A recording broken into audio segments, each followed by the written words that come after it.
Hello, friends. Hope your Tuesday evening is treating you well so far. We're going to try and have some fun here tonight with Final Fantasy 1. It's Captain of the Dorks against Funknasty here. This is the Final Fantasy 1 Pixel Remaster. Came out just about a year ago, and we've been having some fun with it since. Now we're having some fun with it in a tournament setting. Both of these runners with a win up on the board in group play, looking for their second. They got started just a little bit ago, and we'll see them off and running here. Chat, are you feeling the hype? I hope you're feeling the hype. We're here to have some fun tonight. I'm trying to get Windows to cooperate. That's always a thing. As I said, both of these runners with a win up on the board in group play, and they start nice. And we get to start with a cutscene that takes just under 2 minutes to complete. But that's the cost of doing business when you want to do speed runs of this game. Just imagine the fun that this is on PB runs when you reset 20 minutes. Playing the game.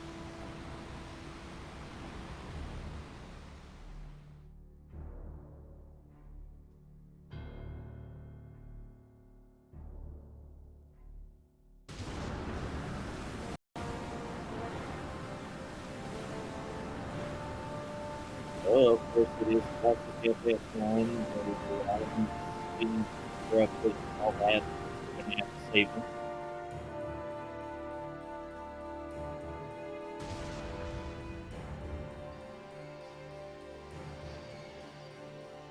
That's Classic Earth Cave right there. Unluckily close to Melmond. Is that the other way around? 6 one, half dozen the other. And here is, of course, Canaria, kind of near the center of the world.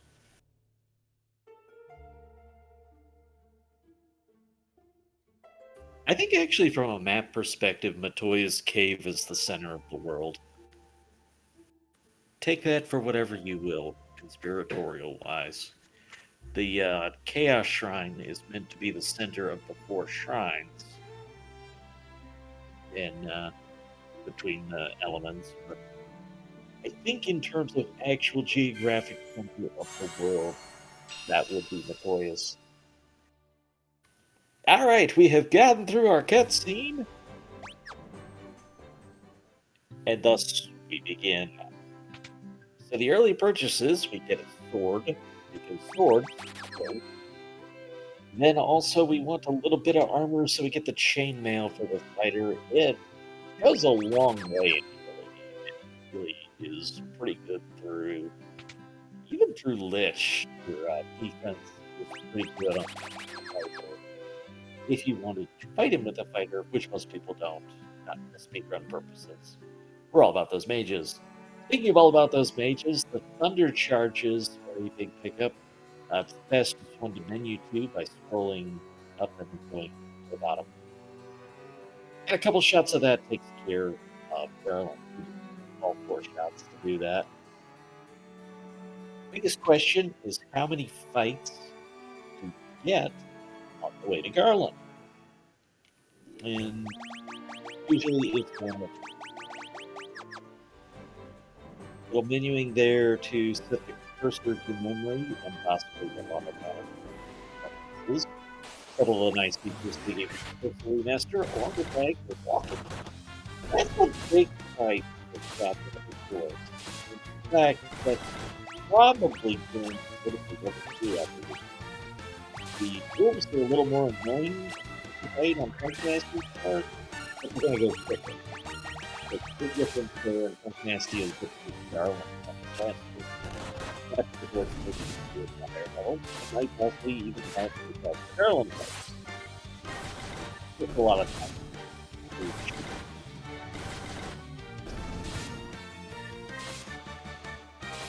All you need is characters to attacks. So auto battle is the order of the day. Captain, did he reset out?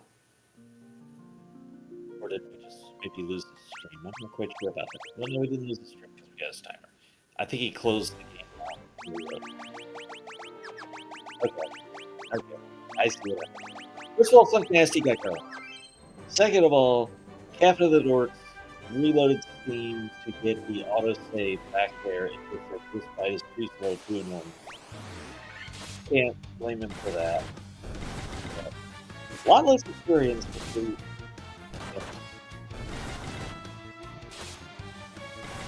You save the princess, you're rewarded with a bridge and a slightly used musical instrument.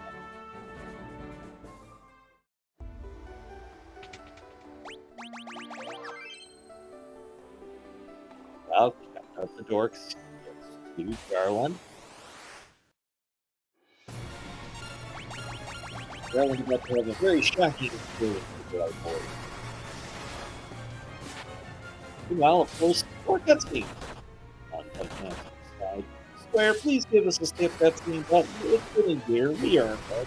What is happening? Please. Garland down on the captain's side. And the bridge builders go about building bridges because that's what you do when you're a bridge builder.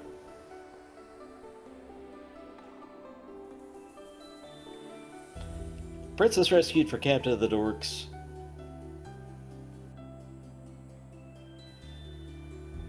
Somewhere around a minute difference from them. Of course, this is like nothing right now. This is way too early in the game to even consider things like leads. But for Funknasty, he'll make the trek up to the bridge. Of course, you stay at the end to recover the thunder charges, and hopefully you picked up a third off of the Garland fight. Spell charges are based on the Black Mage's level, and spell damage is based on the intelligence, so you're hoping to get good intelligence. You can get bonus rolls every so often. You're hoping for good HP rolls every so often, and you hope that this bridge cutscene will go faster than it's going to, but that's what happens. The good news is this is the last long cutscene. There's a couple short ones that do happen later in the run. This will be the last of the long ones. Captain of the Dorks getting his bridge built as Funknasty gets through this bridge scene, and then it's onward to Provoca in the east, where we will do more stuff.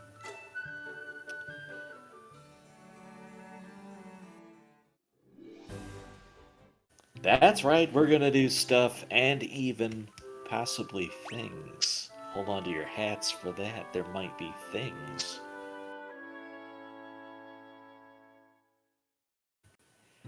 So we go with the Black Mages. They're unfortunately squishy, but they're very good damage dealers. The spell damage, in the NES version, it didn't matter who cast the spell, it mattered the spell cast. So, for example, Lightning 2 was going to do the same damage whether it was cast by a red mage or a black mage. In an effort to make the classes more distinct, now the intelligence matters and it grows rapidly more for a black mage than a red mage, so you end up with basically double the damage on spells, on the AoE spells, when you cast them with a black mage instead of red, which de facto forces us into the black mage scenario. Can't use the red like you would on the NES for the better HP, because we need that sweet, sweet spell damage. Basically, the black mages largely solve our concerns of random encounters, and then we have to find our way through the bosses. You can do other strats that are better for the bosses, but they're slower for the randoms. So this has just kind of been... This party has generally been what we found is the best balance for getting through things. An ogre is a welcome thing along the way because it's very good experiencing gold. And Funknasty able to get a level for everybody there. So there'll be an end stay here, but first temper pickups, because it is annoying to come back to Provoca to purchase those tempered spells. We will, however, need them for several bosses.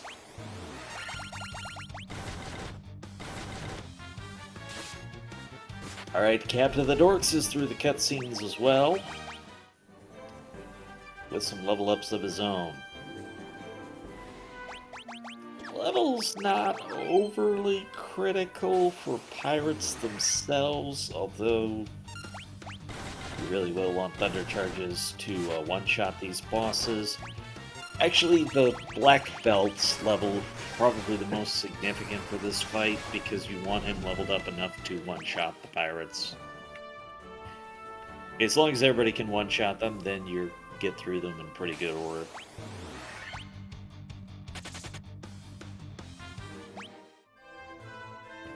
Chance for a leather shield to drop here. Chance that they kill one of the black mages, which is very unfortunate on Funknasty's side because more than anything, that means experience you're not going to get, and it's wasted gold by reviving party members that you really, really do not want in this early game. For perspective's sake, when we go to Elfland, we're going to want to pick up 2,000 gold worth of spells for the Lightning 2, but you can just run with one, but ideally you'd like the 2. And then also you're going to need several hundred gold for potions. 300 to 600 range. Anything less than that would be really unpleasant for Marsh Cave.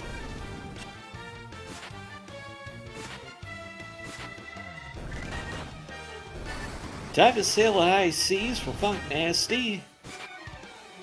Yo ho, we got some buccaneers. As we get started, they are a great source of gold in the early game, so this is a great encounter to get on the seas.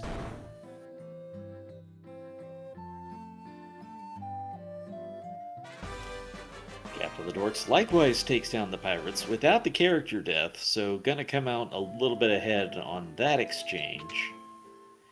Sharks are good experience, not so much on the gold, but you'll take a little bit this early because you really do need more HP growths for party members.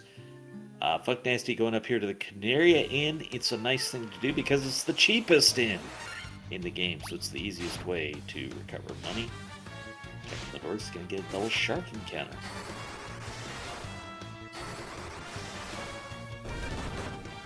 Really, really don't want character deaths this early. They are basically always annoying, but before you pick up those thunder charges, you really want every piece of gold that you can collect and or save by not having to revive people. So, really ugly encounters for CaptoftheDorks.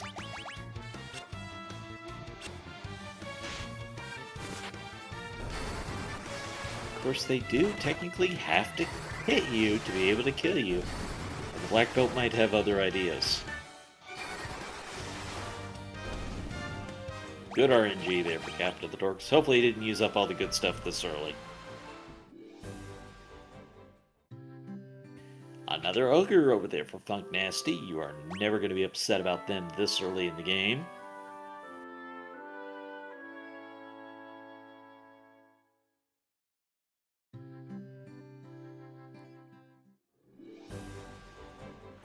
And I do believe that's more creeps than you could have faced in the NES. I think you could only see 1 to 2 with the ogre. I think it's 1 to 2 ogre, 1 to 2 creep.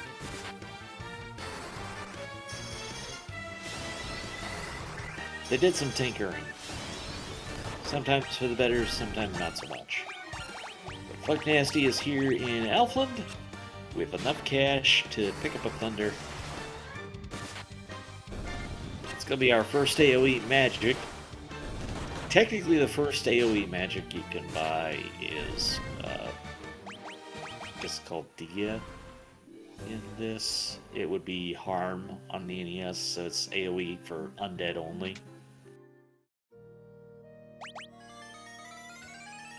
To the boat for Funknasty, hoping for some buccaneers. All you get is some Sahagins. Oh well.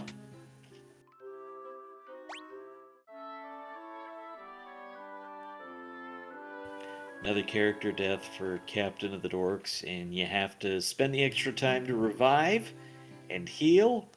That stinks. You hope not to do it, but when that's what the game is doing to you, all you can do is keep pressing on.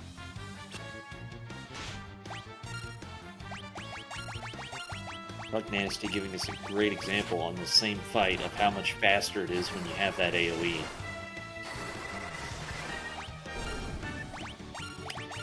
Also, probably a good time to mention that the Pixel Remaster gave us diagonal walking. No one's upset about that. It makes for some nice routing in several places, including the overworld. More Buccaneers for Captain. Now, he doesn't have the AoE Thunder yet, but individual Thunders will still do pretty good here. Wolves are a very unfortunate waste of time and magic charges, but you have to get through.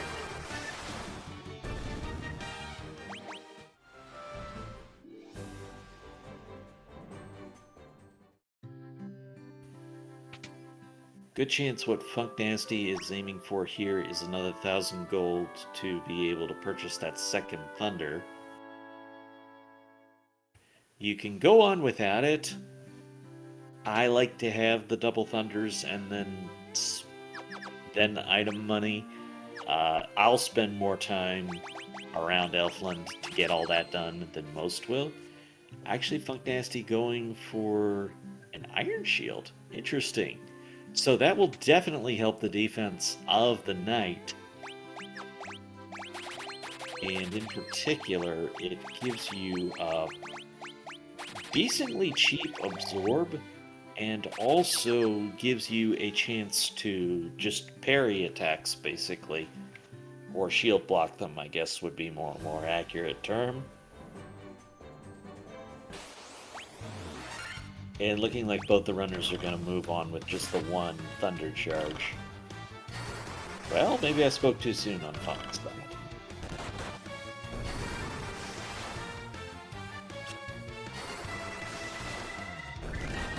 So, I mentioned I like to get the extra Thunder Charge. There's a couple reasons for that. It's a different strat for killing Astos, and the extra levels you get make you much more durable for the Marsh Cave, which is a really unpleasant place to be in low levels. In fact, you can just say Marsh Cave's an unpleasant place to be. You can full stop there, and no one's going to argue.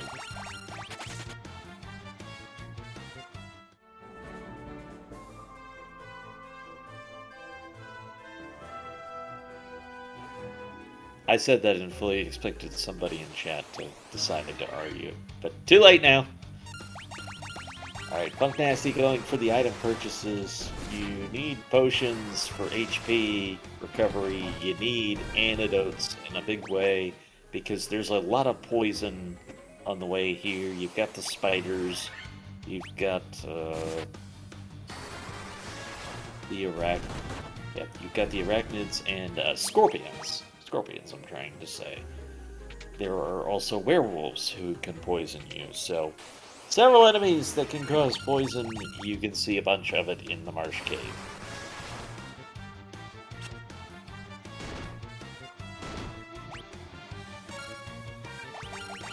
And yeah, the green slimes can also poison. So it's a lot of enemies. You can really get obnoxious amounts of poison. Even that may have been worthy of the reset out and take your first encounter over again to save those two antidotes this close to the floor transition autosave. It's at least a consideration on Captain's side, and Funknasty has made up a lot of ground here. They're the two runners now pretty close to each other. There's the Scorpions. That's the worst fight down here. They rip huge. They poison. They can easily one-shot your black mages. It's just not a good time.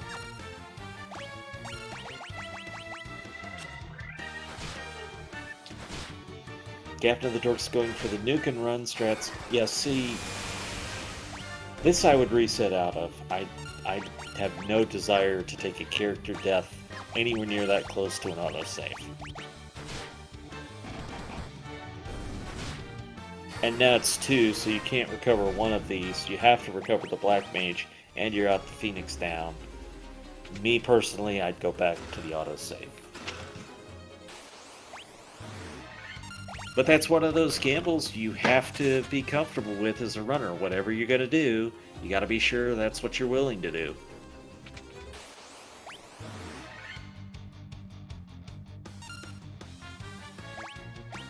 And there are a lot of those risk-reward calculations you have to make, particularly in the early game. So CaptoftheDorks now is out the Phoenix down with half the Marsh Cave to go. Let's see how the Pisca Demons treated him. They come out swinging in a big way against the Monk. Monk is dead. Black Mage is dead, and now you're going to have to reset.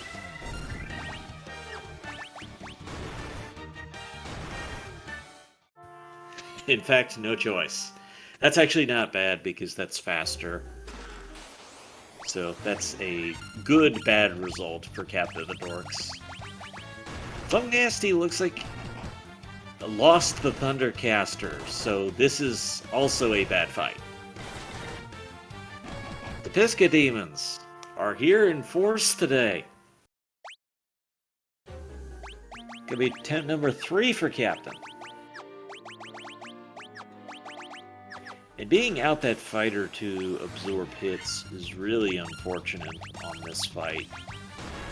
That was part of my consideration when I said, yep, no chance there. Literally nothing he could do. That was part of my consideration when I said I would have reset to not have the deaths earlier. Funknasty just had the 1 die. I think we'll take that. Not sure if he's watching the race, but if he is, that's probably more reason actually to take it. And CaptoftheDorks is through as well.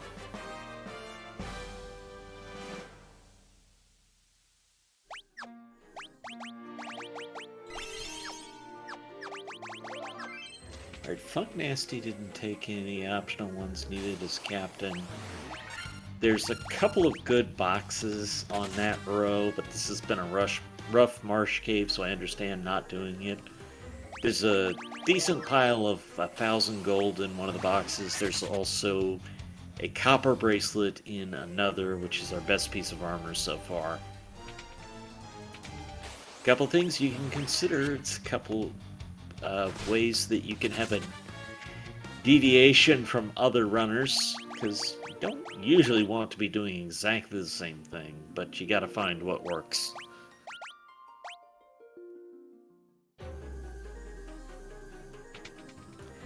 But both runners have used that...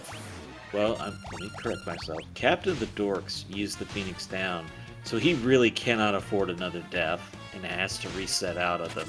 Funknasty hasn't used it yet, but is going to use it on the Black Mage probably as soon as the end of this cave / when you exit it.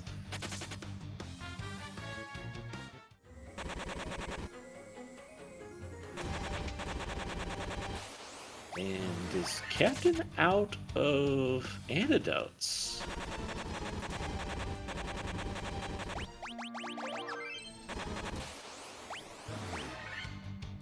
That's a big experience fight this early. Double Ogre and a Green Ogre. This is not a good result for Captain. I think he just wants out of this fight so he can reset. That's a really bad result.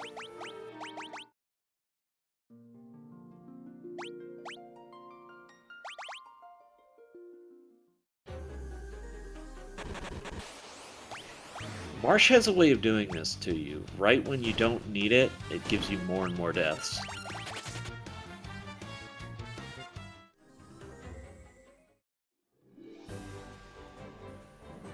I don't know how Captain's going to be able to kill Astos at this point. He may have to go back to Elfland, honestly. That may be the play here, is go back to Elfland.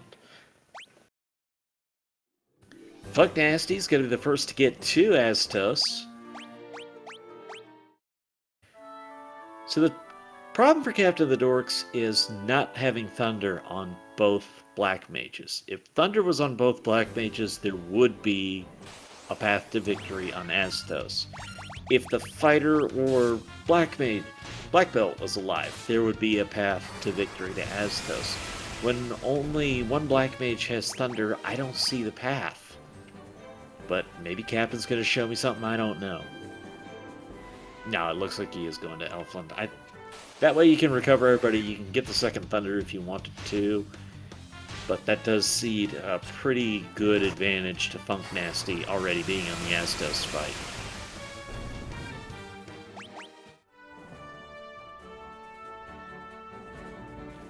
Those Thunder spells do a good chunk of damage. If you have it on both of the Black Mages, you can win against Astos with the magic instead of needing the melee. But when you have melee and magic, that's going to work out the best. And Funknasty is going to be through the Astos fight, and this is going to be the most significant difference between the runners so far. And it all snowballed off of that about a third of the way through the Marsh Cave deaths for Captain of the Dorks, and he used the Phoenix Down instead of resetting out of it. And there was a way for that to work, make no mistake. That was a sound play instead of giving up the time on a reset. But that's how things can snowball out of control. And that's why somebody like me might be willing to make a more cautious play in Marsh Cave. So Captain of the Dorks has to walk all the way back up to Astos. Funknasty is coming into Elfland and ready to move on with the Mystic Key fetch quest chain.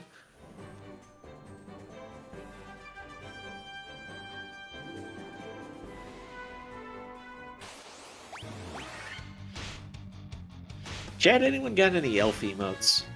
I feel like we need an elf emote in chat. The good news for Captain of the Dorks, though, is he got to Elfland with money to buy stuff, so he should be able to spam spells, clear everything out of his way, get up here to Astos, and let's rock and roll.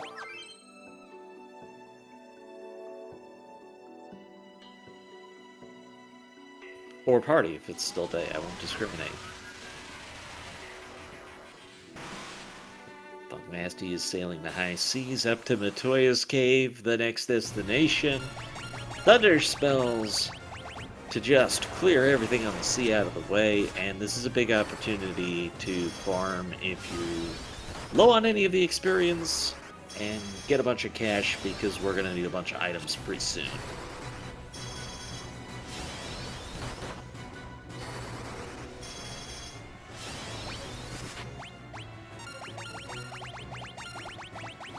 So the black belt got slowed, which is always unfortunate. But still able to do pretty big damage. And I think we're going to see Astos go down here. There it is.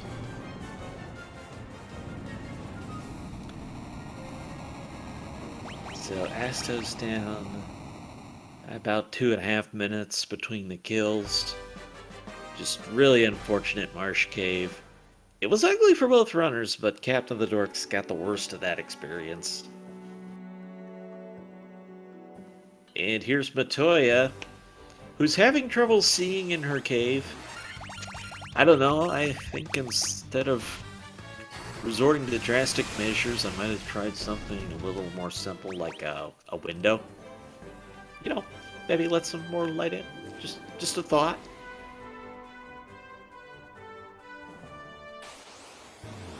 Not much offered in these treasure chests, but you really do need all the supplies you can get, and that's basically 100 gold saved in the 3 potions.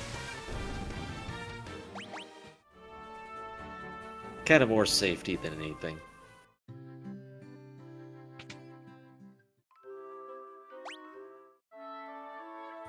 So, with the Gel Tonic, we're ready for a land party. Let's go talk to the nicest guy in the game. They say he is a real prince among elves.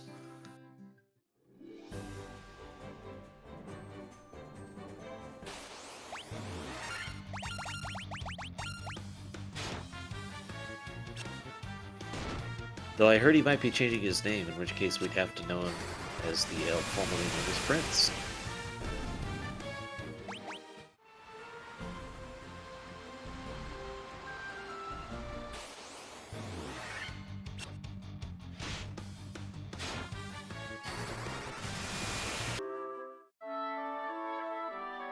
Just a quick switch at the audio as Funknasty's running ahead by a little bit here.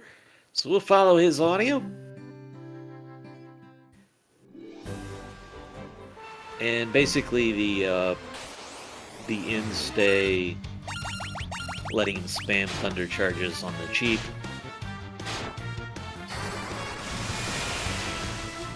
Black Mage HP doing okay. Always could be better.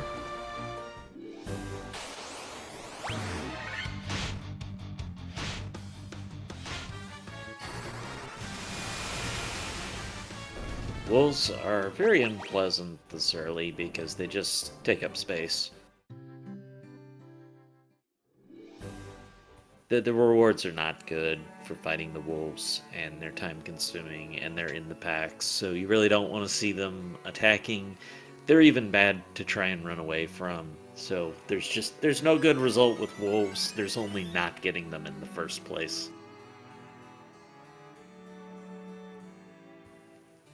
We used the tonic from Matoya to revive the prince from his slumber. Rouse the prince? That might be a better R word. And then it's treasure hunting time. First, the Elfland Castle. It's got the hammer here worth 1,000 gold. It's got a little pocket change elsewise.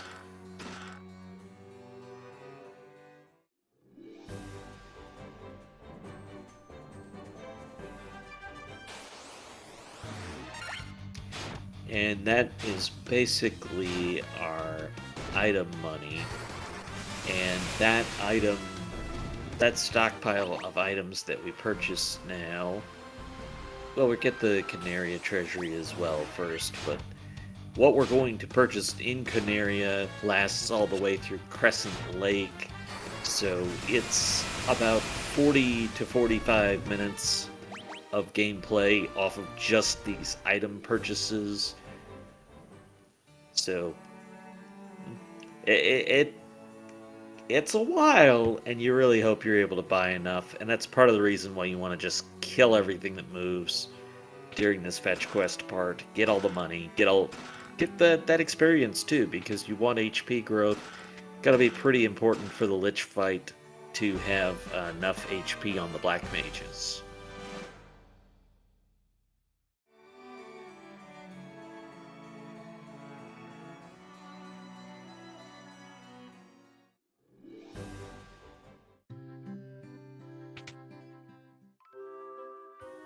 So Melmond, of course, rather famously in the game, doesn't have a clinic for reviving deceased party members. The vampire took it out.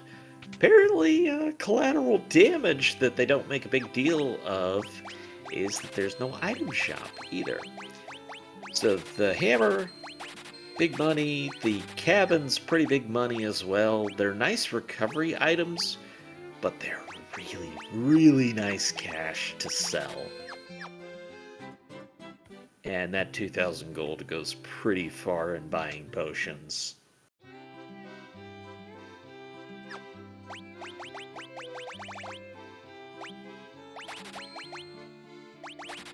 So gold needles will unpetrify you from a statue. That's pretty big. Phoenix Downs, of course, revive you from the dead. Ethers let us recover spell charges. Potions, HP, and make sure you have enough antidotes. Hope we got enough antidotes in there. Because there are definitely poisonous enemies in the Earth Cave. You don't run out of antidotes, or it's gonna be a bad time.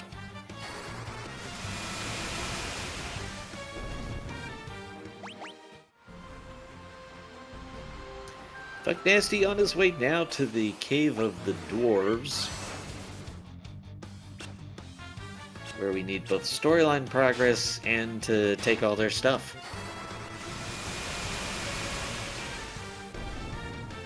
Allegedly.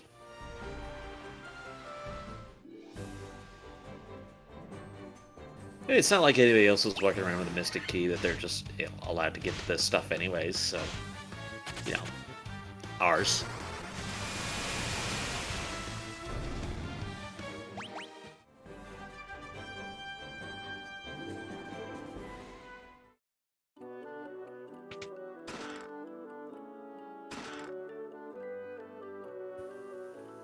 Well, initial gold picked up in those first two boxes, and then down here to Narek.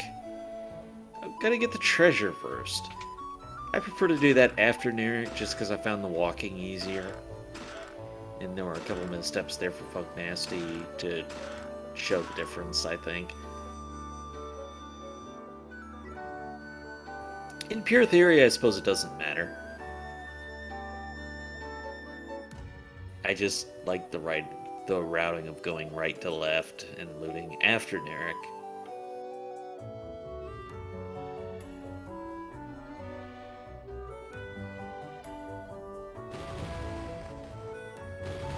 Captain has finished the shopping spree and is on to the Dwarf Cave. So, has closed up a little bit here. And also definitely gotten some good Black Mage HP along the way.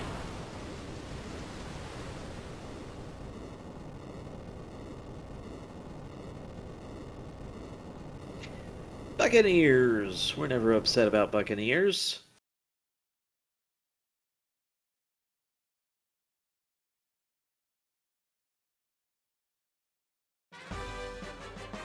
Hey, Narek.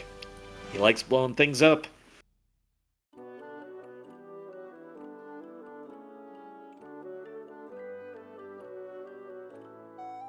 Funknasty back in control? On his way. We are off to Melmond.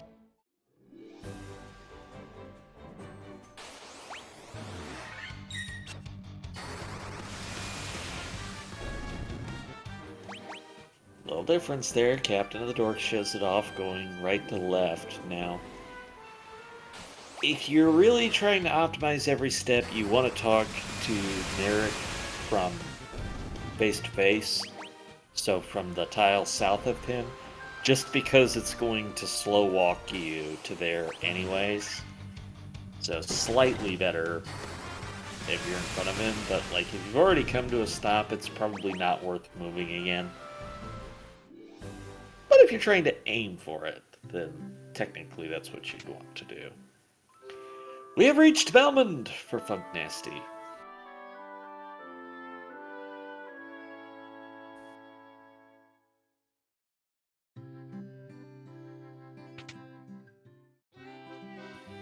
Selling off stuff from the Dwarf Cave, in particular, to purchase fire spells. If you had a bunch of money, there's other options to purchase here as well. But that's a little more money than Funknasty's gonna have. Little difference between the runners. Captain of the Dorks did the right to left. Narek first. It doesn't really matter which side you go out, he can win out the right side. And Funknasty about to make the dive to the Earth Cave.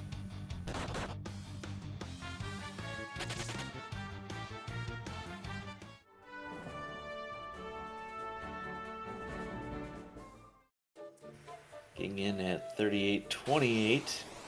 Maybe see what the difference is between him and Captain coming.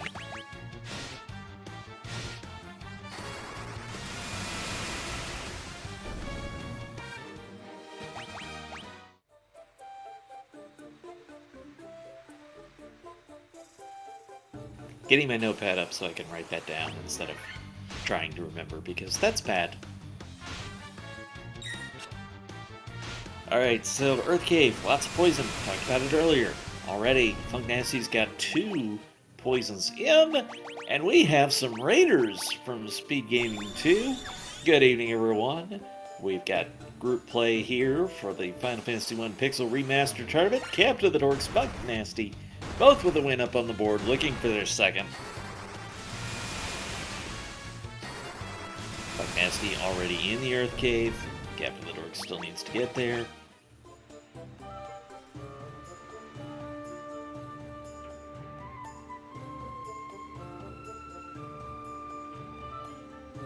Bats are jerks. You can move them out of the way by walking against them, but the game just loves to shove you into the wall. When it does that, you get no warning when the enemy's going to actually move.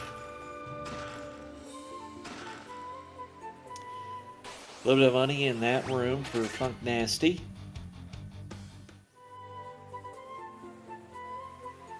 And here we go. The 3rd floor of Earth Cave, or as I like to call it, the floor of frustration, 4013.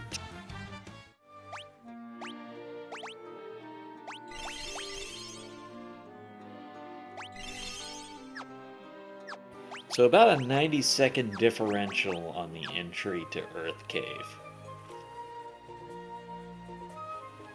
This is an important floor. It's where we are looking for jerkbirds, because jerkbirds like to turn people into statues.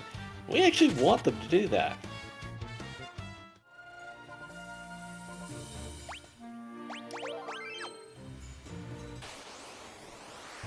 It is also a floor with poisonous enemies, with hard-hitting enemies and the Pisca demons, and with stun touch enemies, who can just be annoying when they want to.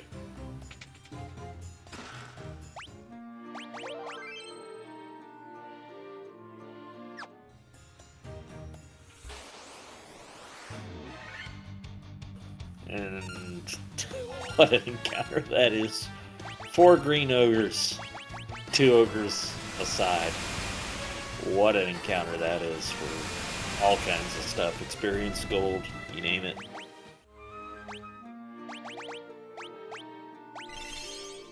You can see there that CaptoftheDorks has gotten better HP rolls than at least the second of Funknasty's Black Mages.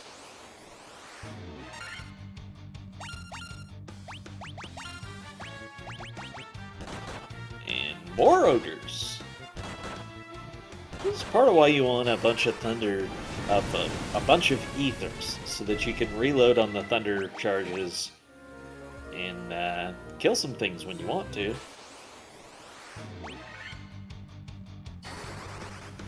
Third floor for Captain of the Dorks. Notably, Funknasty is not the vampire yet. One more fight to get there. The mummies, yes. The most boring encounter in the game, they will just put you right to sleep.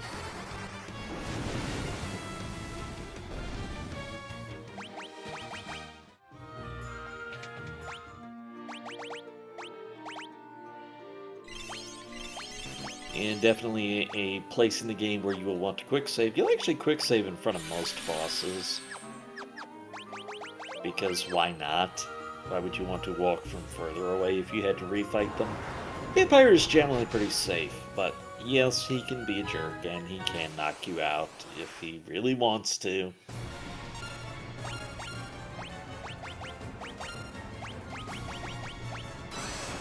The fire spells will do great damage against him, though.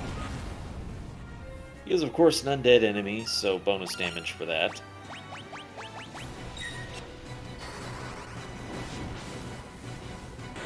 And he gone.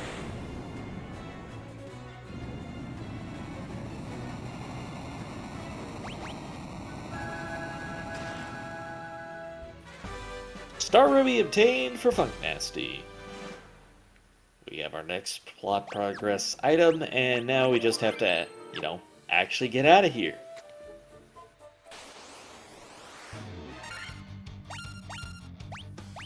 This is a little later than average for both runners to have not seen the Jerkbirds yet.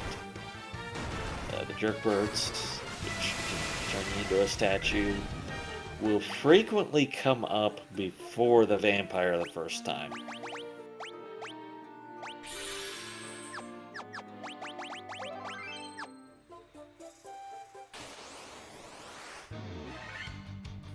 And there they are. Just right for Funknasty as well, that there's only two. That's what you want. Already got the monk turned to stone. The monk and the fighter turned into statues is what we want to see, not so much with the mages. And that's everything. Perfect for Funknasty. He goes for the flea strats. I'd actually kill them. You've got the level 1 spells. That'll do just fine here. Yeah, there you go. And CaptoftheDorks also gets the jerk birds after the vampire fight.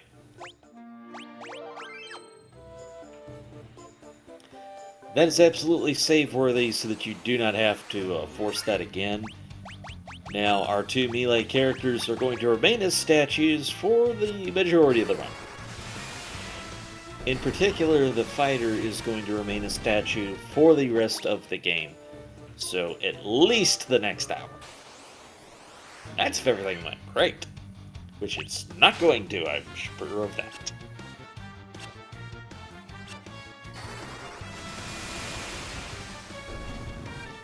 A little worse on CaptoftheDorks' side with one of the black mages being turned to stone already.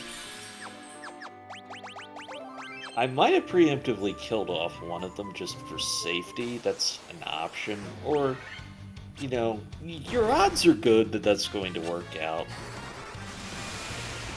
But if you took it down to just one as an alternative strat, it could be slower for them turning you to stone, but it also controls the fight a little bit more, so it's a tough call. Now, more jerk birds we are not interested in. We only want to see them the one time.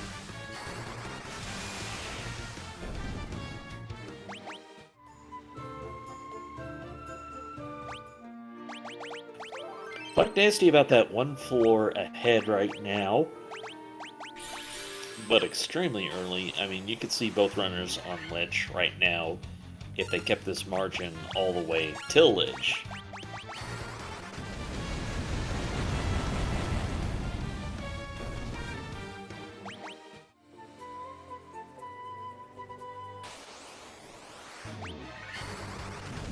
More ogres!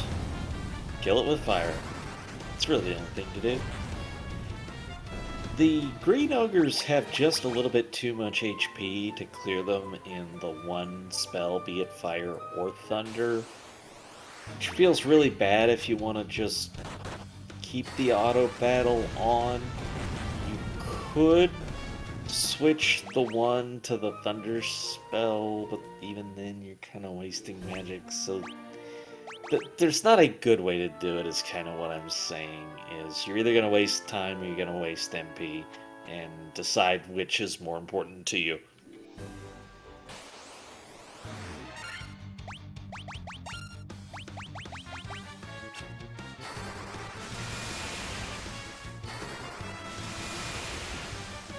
This is really the tail end of any usefulness for the ogres. Right about now, the only thing you're particularly eager to fight is the tigers, with a chance for them to drop the extra X potion.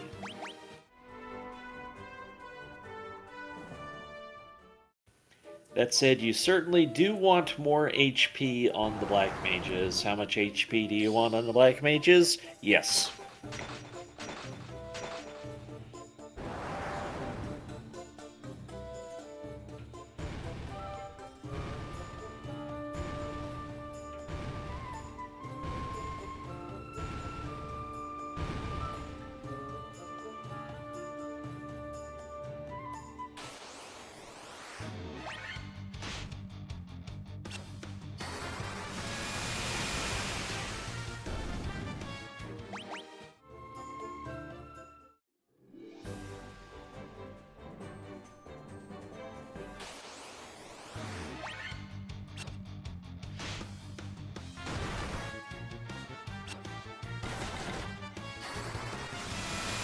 quick pause while I handled something in the background.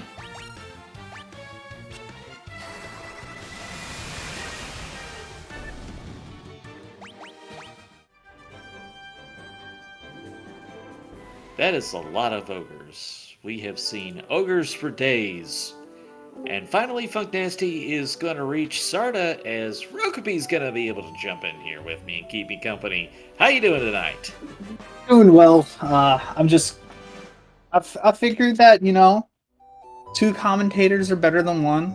As, I do know the pain of solo commentating. It's not bad, just a little more difficult. Tigers for CaptoftheDorks, no rare drop. Too bad.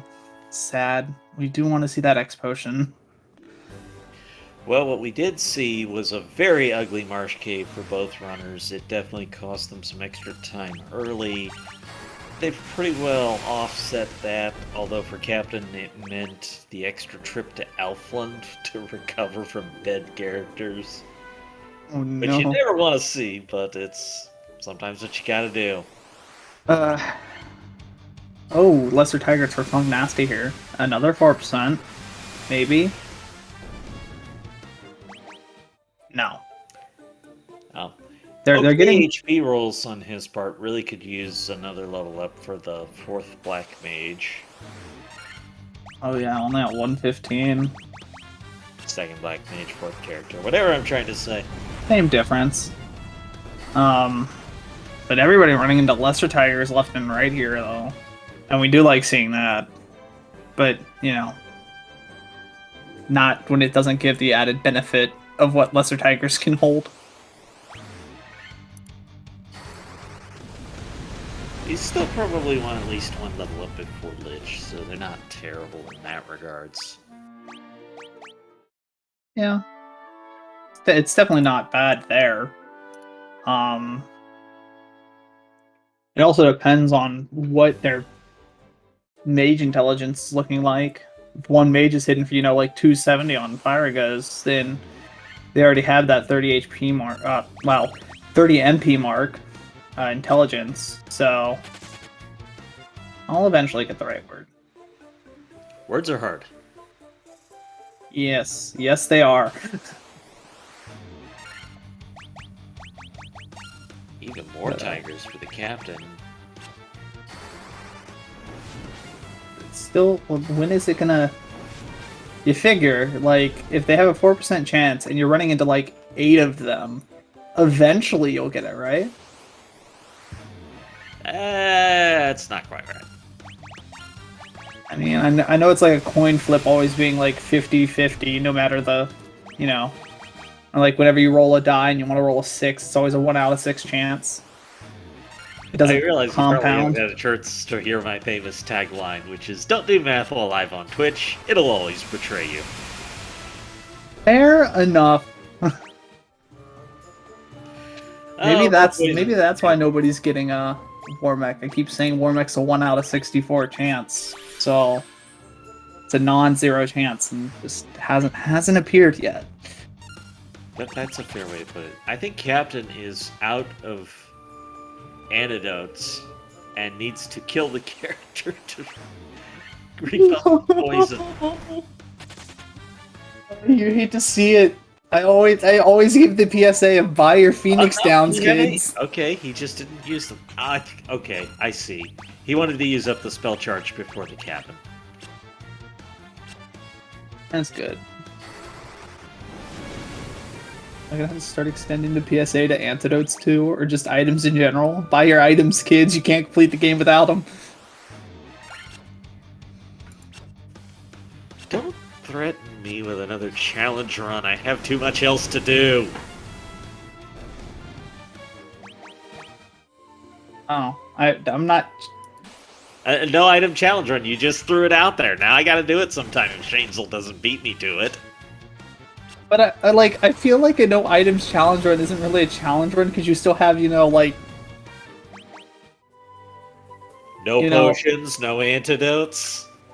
But...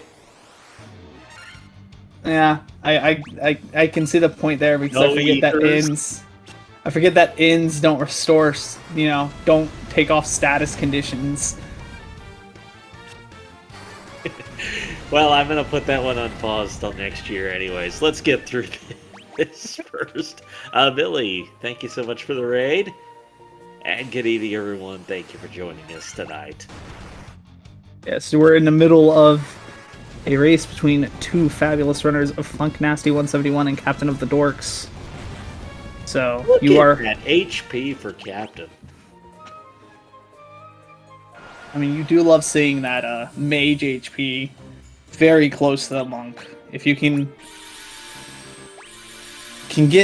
have it stay there the whole entire time, you are living the dream. Like, you still got strong level ups ahead, so that's going. If it's that good early, it's not going to stay there the rest of the run.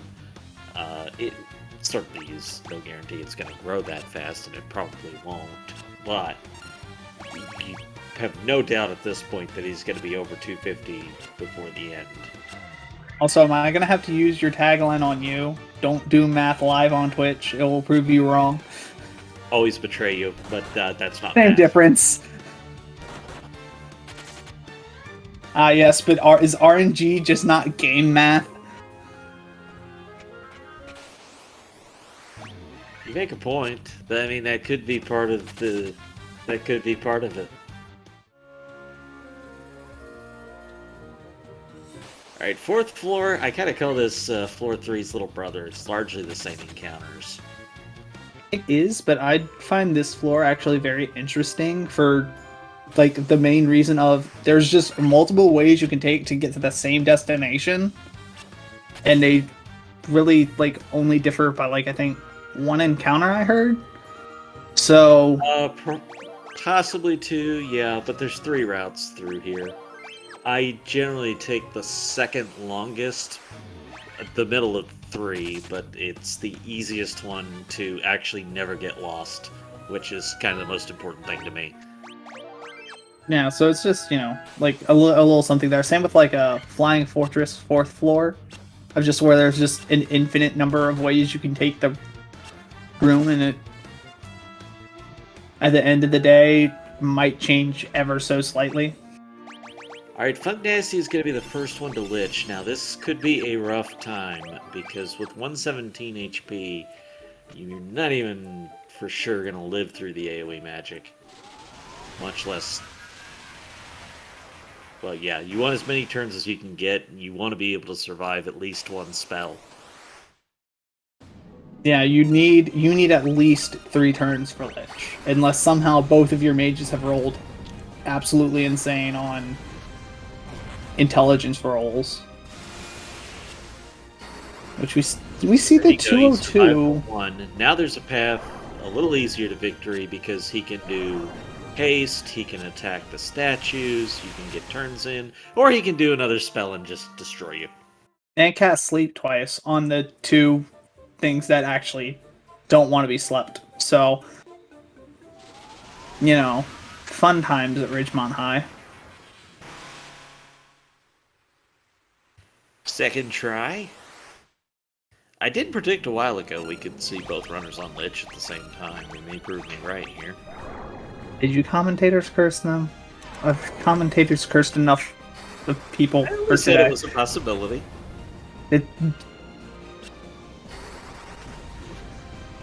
Okay, this is a good start to Lich. He's gonna keep cooperating. Lich does not like to cooperate. No, it's definitely one of the hurdles in the run. You have like Pysos and Astos, which I would consider one hurdle. Lich RNG. Yeah, Lich, and then Tiamat 1, and then obviously like Chaos. And Lich is down. Yes. Never casting an AoE spell that time, so that was the perfect RNG pattern for Funknasty. Even if it took an extra turn because of the sleep. Yep, and meanwhile, he finishes his Lich fight, Captain of the Dorks gets to his. Both could potentially see a sub 1 hour Lich here, which is a very good time for Lich in a run, so... Attacking the statue, that's a great opener for us. Doing it twice. You love to see it. So now the black mages should live through a spell and should have enough chances to attack. All depends on how he rolled here. Has to resort to Thundara's here, but that should just be one. And there it is. Welcome, writers from SpeedGaming 3. Hope you're all having a wonderful evening. This is Final Fantasy 1, the Pixel Remaster version, and both of our runners have just finished restoring the Crystal of Earth. Lich is defeated, and we're on our way to Crescent Lake.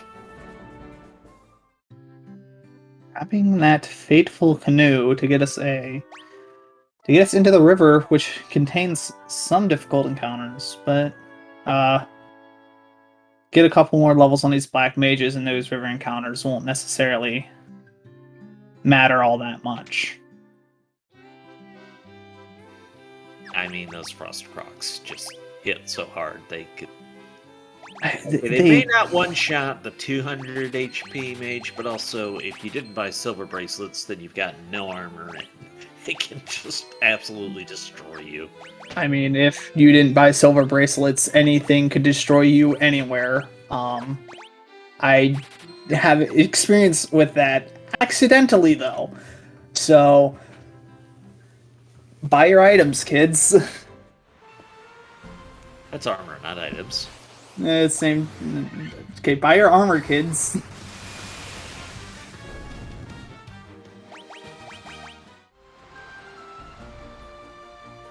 We see Funknasty heading over to the Crescent Lake point here. It's crazy. It's nice to see the race so close. Buccaneers on captain's side, small ones, but 360 gold is 360 gold. Still not going to argue with it at this point. No, I don't think you argue with Buccaneers at any point, really. I'm pretty sure I already said that. Look, I came in here like... No, I'm just saying that's how true it is. Like... We independently said it of each other. I feel like if anybody I argues... like to throw down a save when getting off the boat there, just because some stuff here can be nasty. It is a decent walk. Some stuff you can also definitely be funky. But I'm thumb. Yep. But, the beads are a great source of experience. The only problem is we have the wrong elements for casting on them, because ice is the best thing to cast on them. Interesting. We see Funknasty going for a little bit of a grind, maybe just trying to force another encounter here. Probably use up spell charges before going to the end. Gotcha.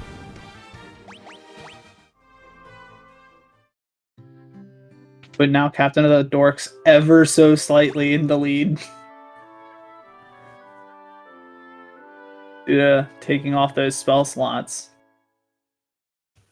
I don't think Captain purchased the silver bracelets, so that could matter in the ice cave. Although mostly in ice cave, it's magic that kills us. Yeah, it's usually the ice storms. If you the dark wizards like to cast fire too. Yeah, but you can take out the dark wizards in one hit if, speed is fortunate enough for you. And I think Funknasty just took back the lead in walking to buy Thundaga. And it switched again. I don't know. Also, the trees matter. I don't know. Like... Hey, we get our runner high five of picking up the canoe at the same time.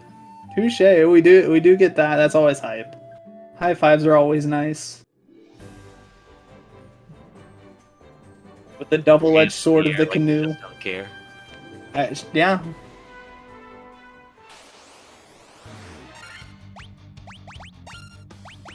This is right on the verge, usually, intelligence-wise, and I just saw one of the black mages went up to 30 on that level up, so that's exactly what I was going to say. Every 10 intelligence really matters. You get more damage on the intermediates, but there's clear breakpoints when you hit the the 10s. Yep. 10 every 10 levels is a strong level up, and we do want as many of those as possible in this run, within reason. Well, I mean the 10 intelligence, because the biggest thing is you'll see on these river encounters, some of the stuff you couldn't one-shot at 29, you will one-shot at 30. Yeah, that break point really works out better. Yeah, and I think it shows up no clearer than on that white crocodile, where I was watching, when I was watching the race between Hab and when he did his hat trick over the weekend, I think it was. He was talking about taking the white crocodile encounters just because they were good experience, and you can one-shot them with 30 int. So... But it's a big, big difference to get that, so it's something you want to be aware of coming out of Crescent, is where you actually are and how that numbers are going to work out. Yeah, you can easily check your numbers on Lich as well. If you want Lich to be hitting around 190, that means you're kind of on par for the int level ups. So if you're hitting like 270, that means your mages are one of your mages already have 30 int there. So you can kind of, base your numbers off of that. If you want like a place to check for it. That's what I do. It's kind of funny because 2 years ago we weren't that sensitive on the intelligence numbers. Of course, 2 years ago on the PSP speedruns we were using Lordly Ropes and getting plus 30 intelligence and just destroying everything. But when we changed the routes and got less intelligence, you had to get really aware of where those breakpoints were. Yeah, see, I was not around for the PSP speedruns, being, relatively you'll new. Get into it eventually. We all do.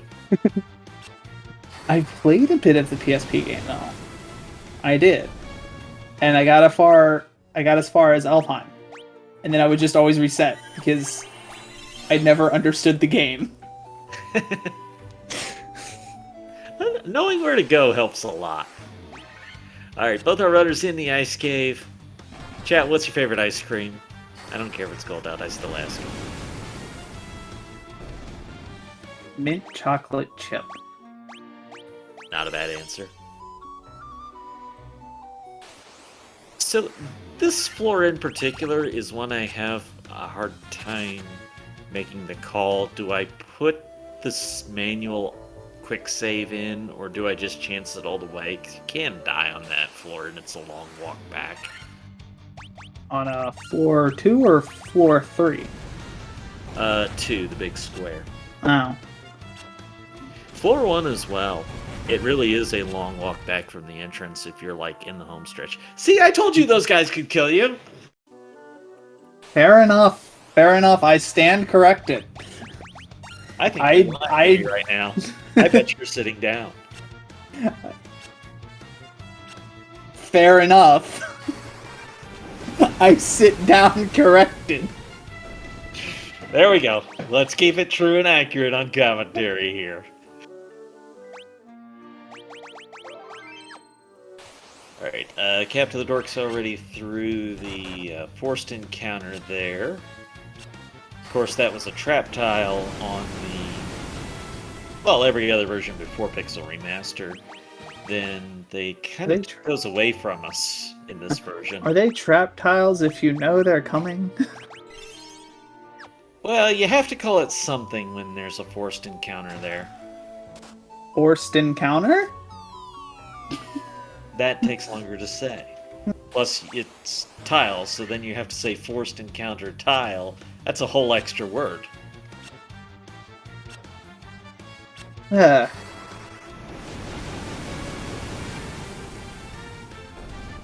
I'm curious that Funknasty picked up the flame sword. I don't see people do that regularly. I wonder if he just did it for the money.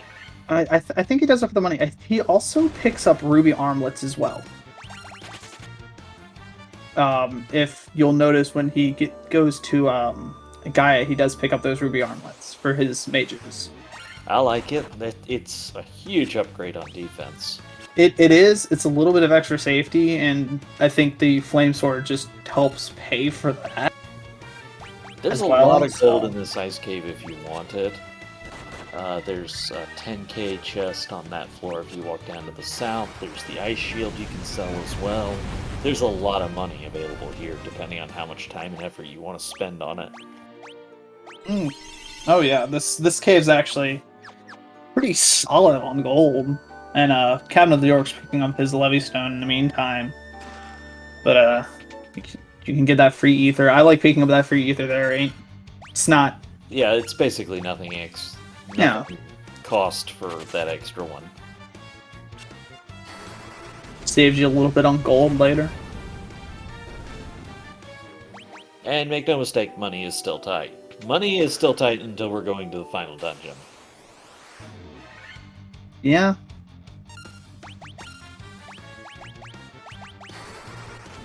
Also grabbing that chest of gil you were talking about earlier on that floor right before you fall down before the Levystone.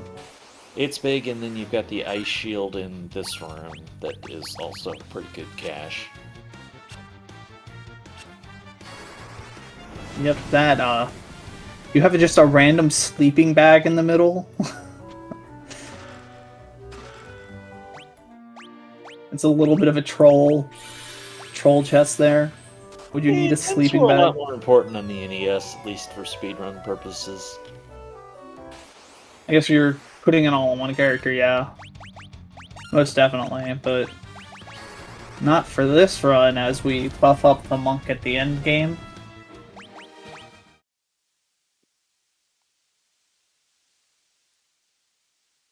So, Both of our runners now have the Levystone.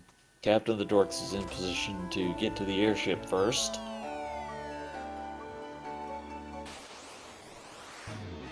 And the way they logicked these forced encounters is they respawn if you change floors. There's just not really anywhere that's beneficial to us. The closest one would be the Blue Dragon when we get all the way to Mirage Tower. I mean, even then, it's a decent walk. It's not like the original NES where you had those two tiles where you could just move up and down each time you would move. It's an encounter.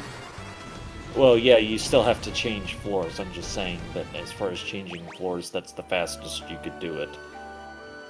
Yeah. And that's not fast, it's just the fastest you could do it.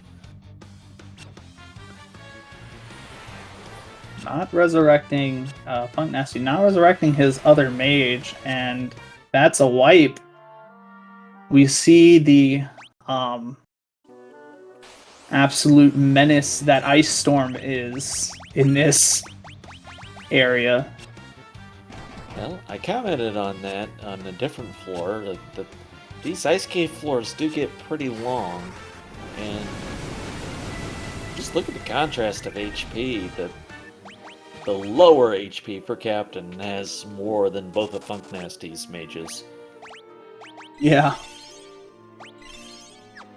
But that's what RNG does, and that's what, you kind of have to think about in this run is how do you adapt to the low HP that your mages might have. Even your monk may have lower HP than normal. Do you buy that extra Giant's tonic as you go in order to kind of combat that at Tiamat 1,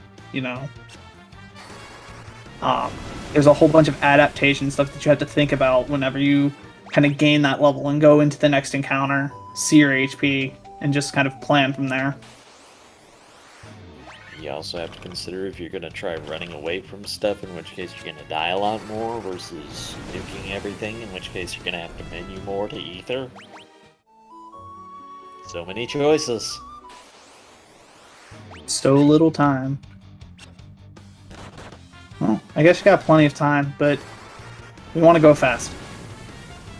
Yeah, this chaos is the meanest chaos in all versions of FF1.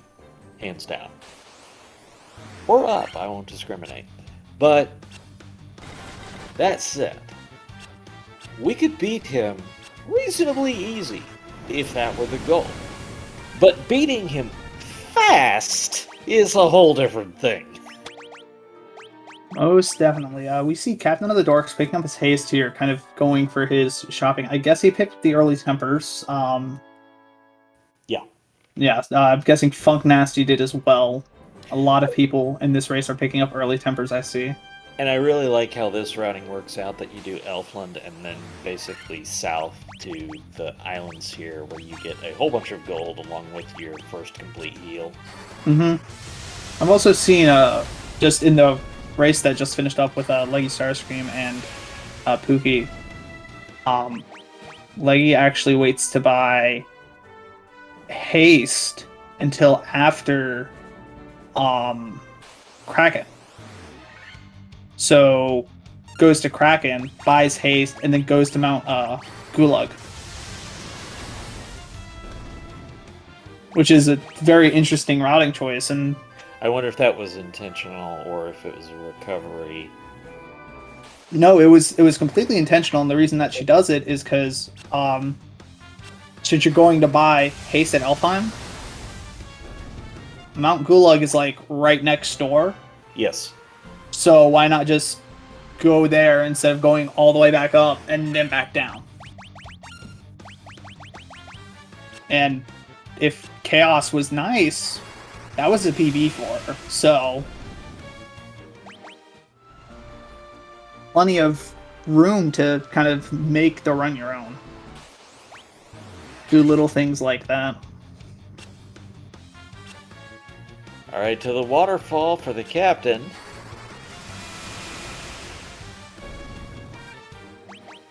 Jerkbirds do show up in here, as well as And they're mummies. not alone. Those are actually kind of the nicer enemies to fight. The golems would be fine, except for they resist elemental magic, but the melee just fine, but we have no melee. No, that and they have haste. And to consider, like, haste is a They're weird not spell. gonna live, it's just spell animation wastes time. Yeah. But it's like, haste is a very weird spell for enemies to have. Because, like, face value of that turn, it does absolutely nothing until they attack. And then you get scared. Also, a rare chance for green dragons here. That's probably the scariest encounter that you can get in a waterfall cave here. Nah. It's only gonna be one if you see it. Yeah, but they can just do a lot of damage, and, you I'm know, gonna kill it for a whole lot of experience. fair enough. Your mages are probably two-shotting everything at the most. Yeah, you'd rather see it after you have the ribbon. Chad, I believe, asking what our estimated runtime is, and if things go well, you're sub 2 hour. If things go poorly, it's more like 2.5. Yeah, I mean, for these runners in and of themselves, I'm probably just looking at the thing. I know, hold on, it's coming to me. Captain has a below 2 hours here, and Funknasty, I think, PB'd at like a 2:16 recently. So, if you're asking for just this race in general, probably like the 2:10, 2:20. If you put up a 210 in a race situation, that is absolutely nothing to be ashamed of. Because that means you are good enough to sub 2 hour, but whether or not the game cooperates is a completely different thing. I mean, Captain lost 2 minutes having to do the extra walk to Elfland. And just because characters died just because enemies were jerks. Yeah. No, but mainly moreover, you're also taking more safety, I feel, in a race than you are in your personal PvE attempts. You know, your personal PvE attempts, you're trying to push yourself, seeing what you can get away with. Where here you're gonna probably pick up a couple of extra potions or antidotes in the early game, or, you know, heal necessarily when it's not necessarily the best time, but Well, you want to make sure I they think hit. might be a great contrast for it. On a PB attempt, Funknasty would probably have reset out of this run already because of the Black Mage HP. Mm-hmm. Like, that alone could have been enough of a factor. Definitely. Captain of the Dorks absolutely would have reset a PB attempt off of the Marsh Cave. It just wouldn't be worth it to press on. You'd just reset, start over. So, but yeah, that's kind of what I'd imagine this run's ending times are going to be like if chat was asking for that specific just this run time. Meanwhile, heading over to the caravan though. Old Underhill here, selling the bottle. He couldn't save time in a bottle, but Fairy is here. Also, these special tonics, which are nice. Yes. Tonics, the great end game. 3 speeds and 3 giants for Captain. But, my question is, well, 1, that was a troll encounter for Captain, but 2, how did he actually get the fairy in the bottle? Well, he didn't. He just bought it from the pirate dude in Gaia. Hmm. Then how did the pirate dude get the fairy in the bottle? Unless that was Link, who then took a, bug net and just kind of swung it around. No, Link is not a pirate. He wouldn't kidnap a fairy. You besmirch the name of a fine elf, sir. Have you seen Link to the Past runs? Well, that wasn't an FF fairy. This is Zelda fairy. They're like mosquitoes in that game. They're everywhere. Fair enough. We are picking up protect rings. It's the best accessory. Arm, not accessory. Best arm. Actually, need to sit down and read what protect rings do. The absorb is really good without an evasion penalty, and then there's the death element that they protect you from, which is not coming up too often, and doesn't really matter when you have the ribbon anyways, but the absorbed value is really, really good for characters that don't otherwise have absorb. Gotcha.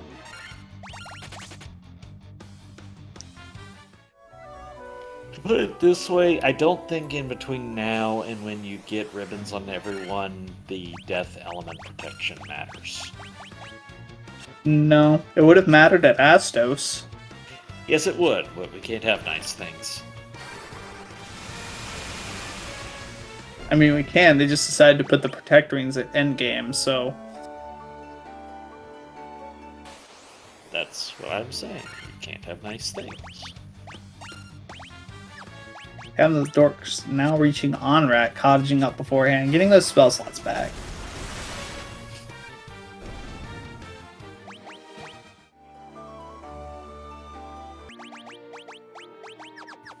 Switch the audio around, we'll get it captains now. Nice. So nice that we can walk without Kobe getting in the way now. Yes. It is very annoying just when NPCs just decide to get in your way and you just have to sit there and... Funknasty doing a little bit of an interesting movement tech there of just taking the turns on land. Maybe that trying would to... matter in the NES version. I don't think it does on the Pixel Remaster. I don't think it does either, but if you can get that land encounter, it's definitely easier than the river encounters. So, maybe he was trying to do that. About that now, anyways. Honestly, would probably rather just see encounters with thunder.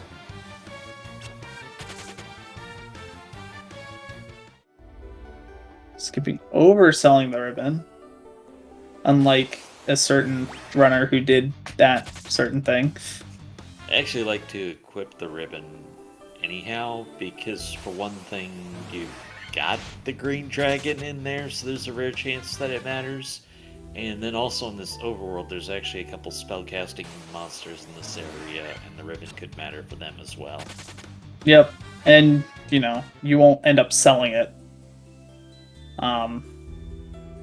And only having 2 ribbons for chaos. I don't recommend that. I don't either. I've had to deal with that. It's not fun.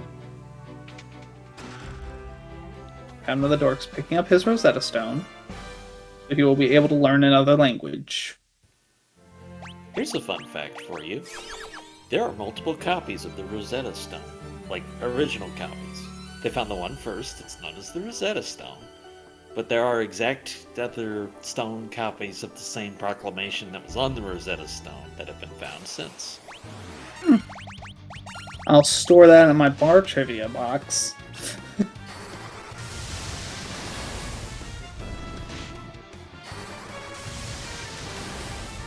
Oh, that is actually interesting to know that there are actually multiple copies of that, considering how old the stone actually is.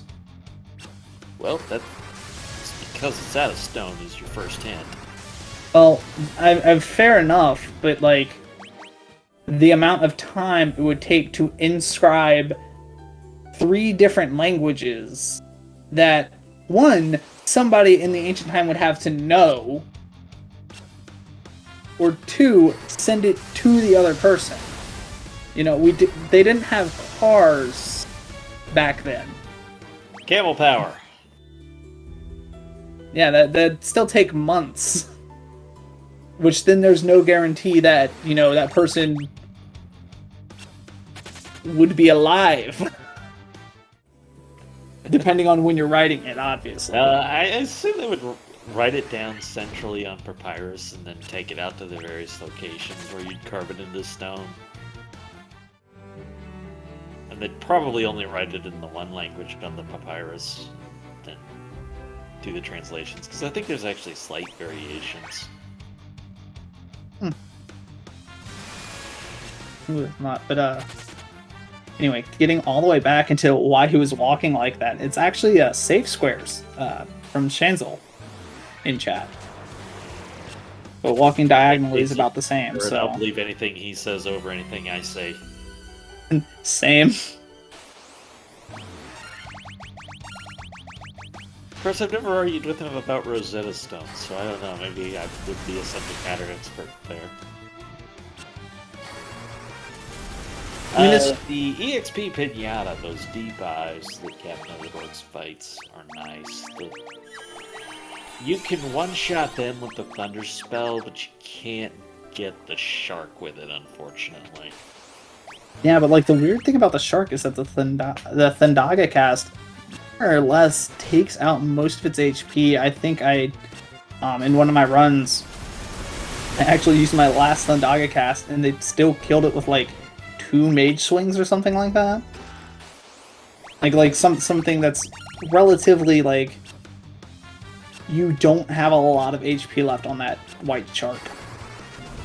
Oh no, they're close, but it's just not enough. Like you could use the lower level 3 Thunder to clean them up quite easily.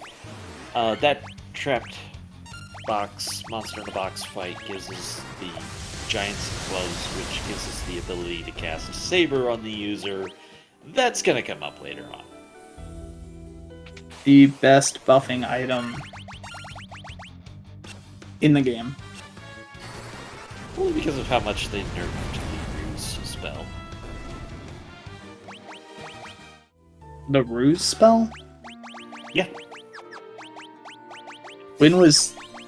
The defense spell, the defense sword, casts Ruse, which in the NES version you could evade capped and only be hittable 3 and 256. And boy, wouldn't you like that for Chaos. Fair enough. I see why they nerfed it. I'm mad that they did though.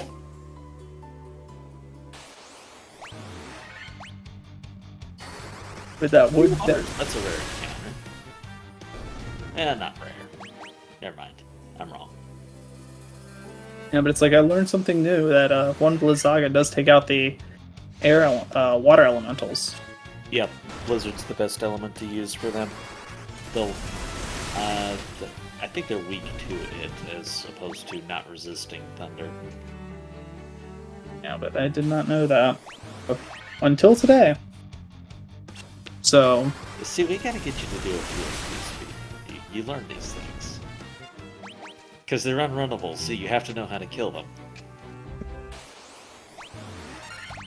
Cross knowledge does help in speedrun. That does. Something bizarre in another version, and it just has this one random application over in another. I mean, if it works, right? Hashtag speedrun. Basically. That and my other big tagline is speedrunning. This only has to work one time. Fair enough. Well, it has to work one time in the time that you want it to work.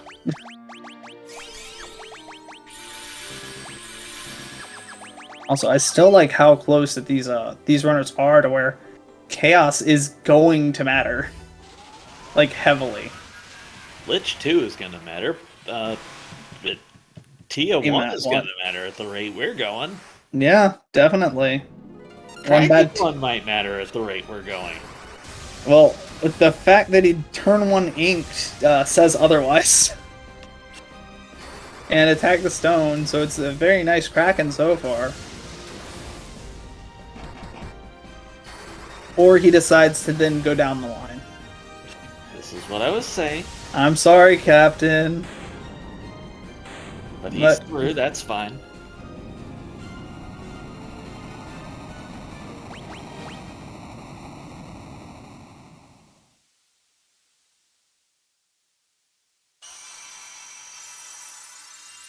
Captain getting his second crystal.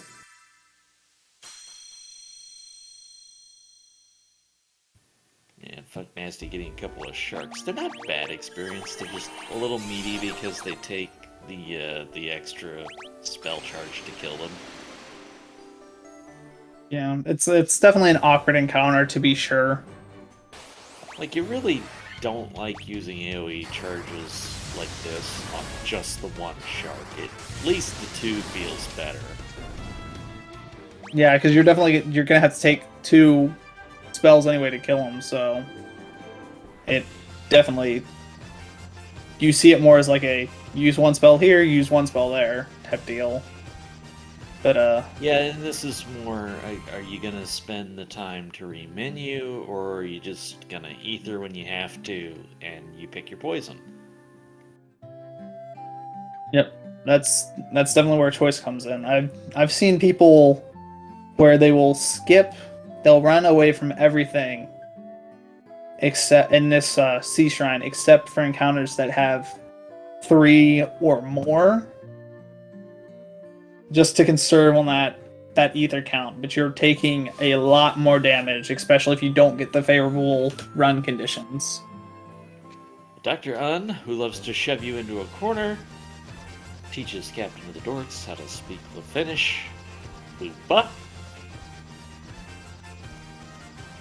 Also, he's an ancestor of Edward from Final Fantasy IV. Change my mind. Of what now? Have you played Final Fantasy IV? Yes. You know Edward, the Spoony Bard? Yes. Yeah, Dr. Un just reminds me of Edward ever so slightly. I mean, does Dr. Un really deserve to be compared to Edward? I mean, I guess he really is more helpful. That wrong? He is more helpful than Edward. I mean, he's even more helpful than Sarda, who just sits in his cave and makes you come to him. Touché. But I think it's mainly the hairstyle. Like, honestly. Ooh, that dude's best friend, a bit of a jerk there. Yep. That's pretty rare in this version because you can usually get them to bump out of the way easily, but took the extra step the wrong direction this time. Yeah, it's done with a few. If you get the one in Provoca after you defeat the pirates, the NPC that guards the Temper House, the black magic house over there. That's why you're better off to buy it before. Yeah, but I've had it to where if you just run straight up on him, he has a 100% chance to just go to the left of the screen. And now all of a sudden you're having to keep running into him, trying to push him out of that.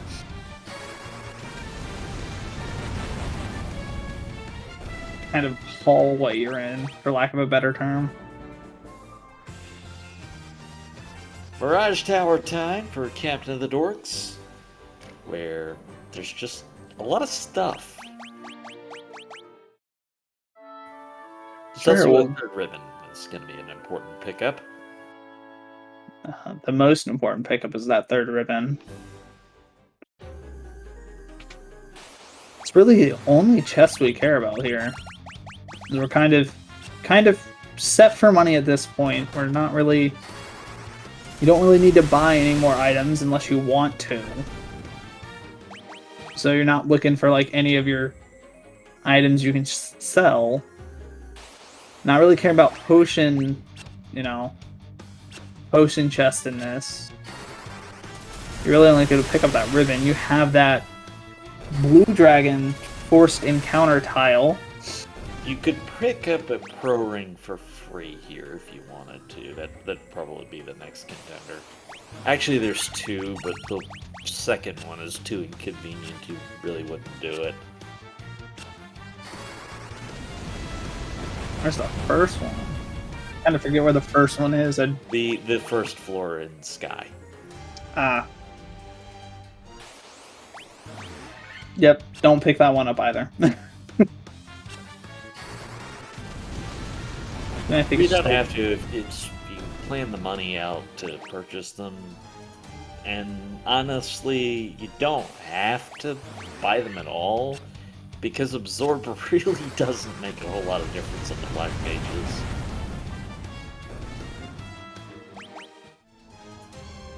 Yeah, it definitely does. Occasionally it does, like these sea scorpions. True. Okay. There's a pro cape here.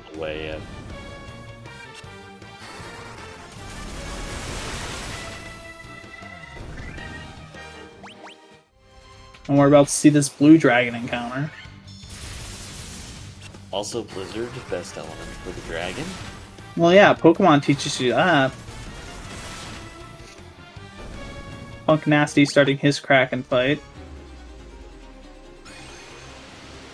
But yeah, no, that's how I remember the dragon weaknesses. It's just Pokemon taught me dragon's weak to ice, so I'll always send a Blizzaga at a dragon. This floor also where the Bane sword is. Sadly, Bane just too underpowered. Nope, can't get that two frame window for Bane and Poison on Chaos. That would be sweet. It would, but you know what? It almost would be worth picking it up just for those rip runs where you're dead and you just need to waste turns to throw it out there.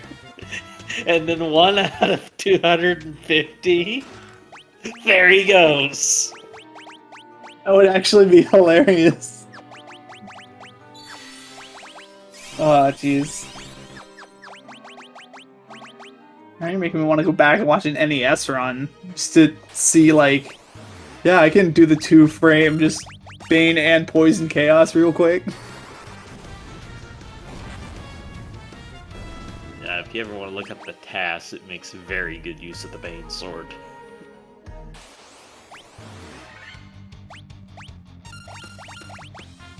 True. except you find it hilarious when you look at the tasks and then the person, like the world record holder or something, is sitting there just like, yeah, I can do what the task did. Well, not entirely, because they don't run, or they would lose the RNG pattern. Well, technically, you wouldn't have to, but it's harder.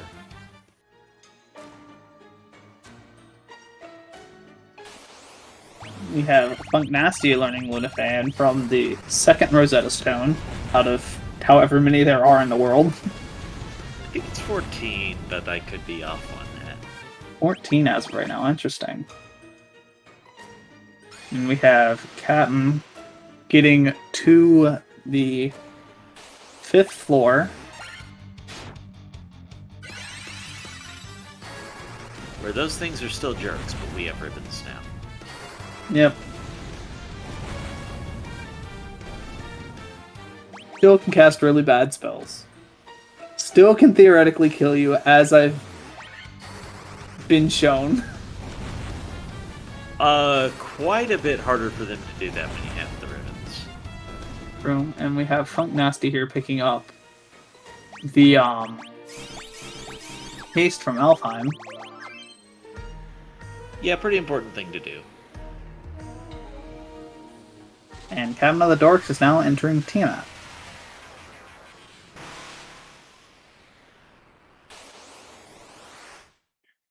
Normac on his side.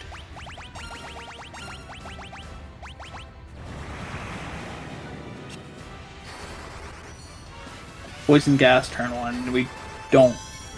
I don't like that at all. It's unpleasant. It's not the worst thing Tia can do. Yeah, but, you know... That's a little more there when you start stacking up with AoE damage, though. Yeah, because you want 2 turns to set up for Tiamat here, and just not, you know, getting the... I appreciate the high potion strats, though.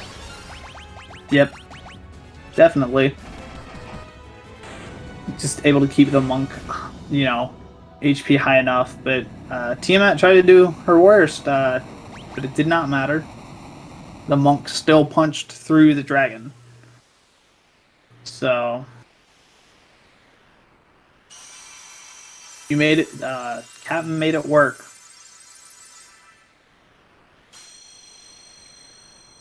So next destination's gonna be the volcano, as Funknasty is about to get to the Mirage Tower.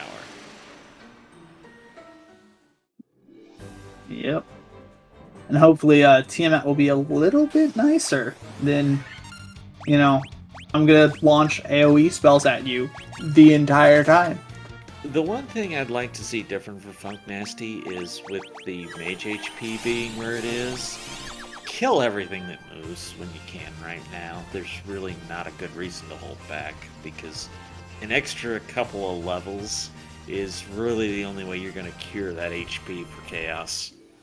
Especially since you're approaching the end of the game, and your only other spot that you're going to be able to get decent EXP is Chaos Shrine, and those can take, you know, a little bit of time in clearing.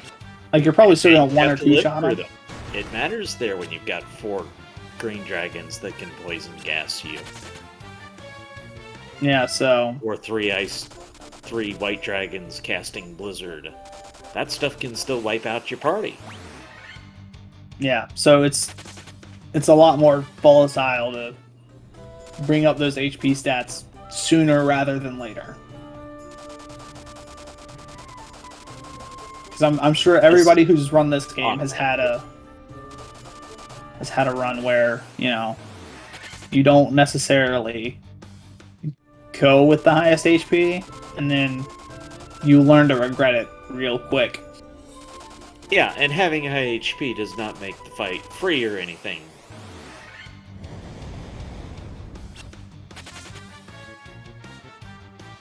It's just less things quickly kill you. Well, you have more chances to kill it if it has a less of a chance to kill you.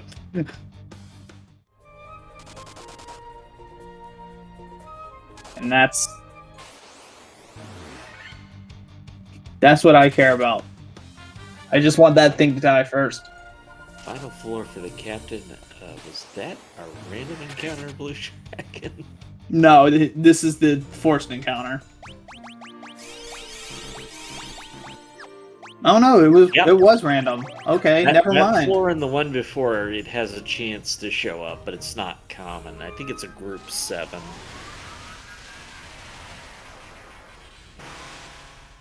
So now it's surprise blue dragon. At least it lets you set up your menu incorrectly for the dragon. Yeah, especially if you're using continuous auto battle. Which it doesn't seem like he's using. Which, you know, positives and negatives there.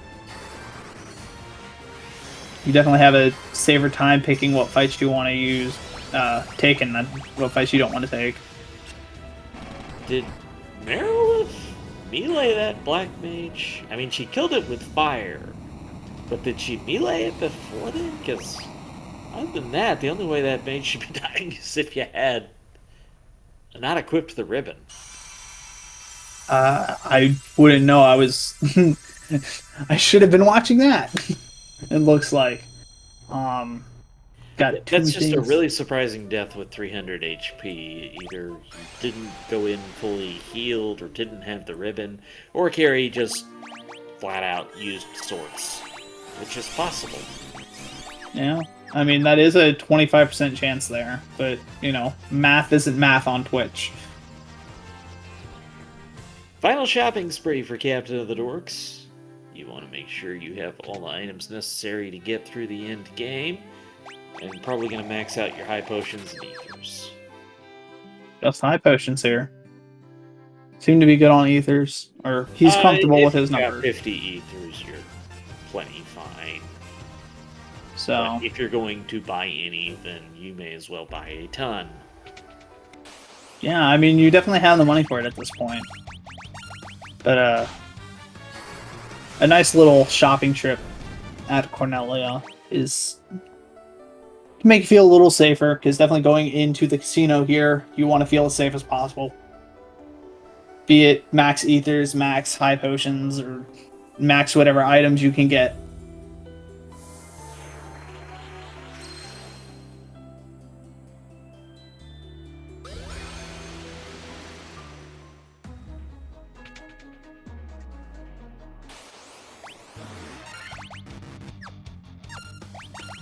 And we have Funknasty approaching Tiamat here, it looks like.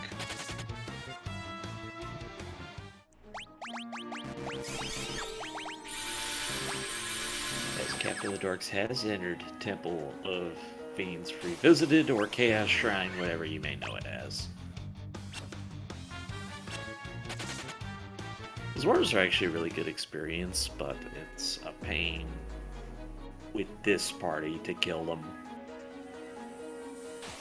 Also, Captain of the Dorks really doesn't need it. The HP is fine. You'd rather the second Black Mage get a little more, get over 250.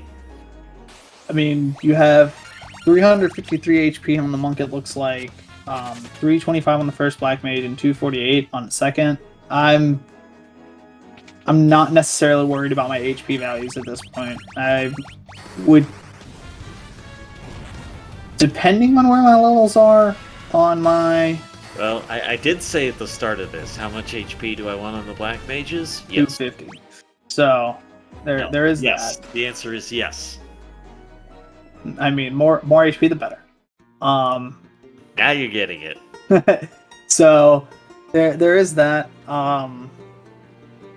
But his HP overall, I would be perfectly happy with in a run. No, that's pretty good. And the Fiends, he's going to level up again. Yeah, it's just not a thing where he needs to make any dedicated effort. Yeah, the only thing that would make me want to fight encounters here with this HP is just how close am I to a level up, or how easy is this encounter? You know, like with those black. Oh, I hope you did the save. Yeah, good. Oh, but if they didn't save there, we'd have more chances at Warmech. I know chat wants to see a Warmech. I don't think we've had one in the tournament proper yet, have we? No, we have not. We've only had the one that I've run through. So... Well, we didn't call it a hype race for nothing. Yeah.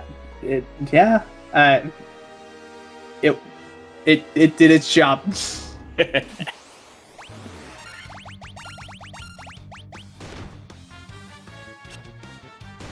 So another random fact is I don't think we have a confirmed kill of a Warmech on the Pixel Remaster yet.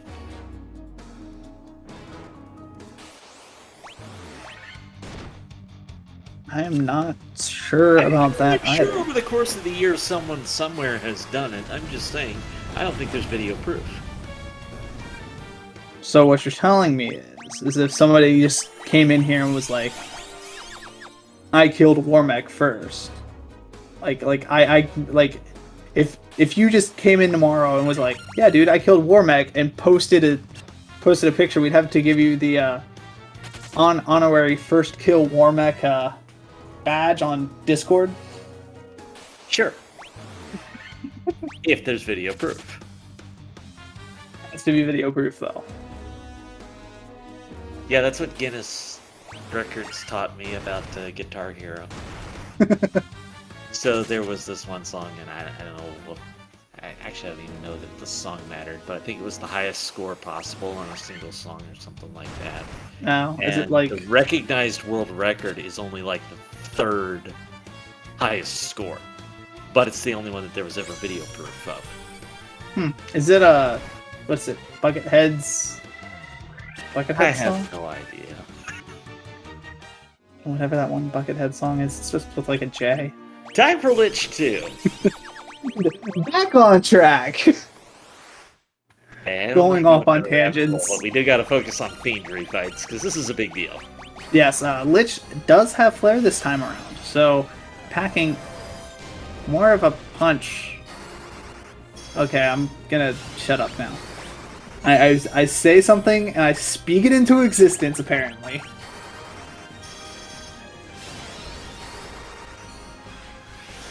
But yes, Lich has flare this time, and it can do a lot of damage. Okay, nothing you could do about that. I was thinking maybe a heal, but you can't do anything about double flares. Oh. What else is Lich packing that's new?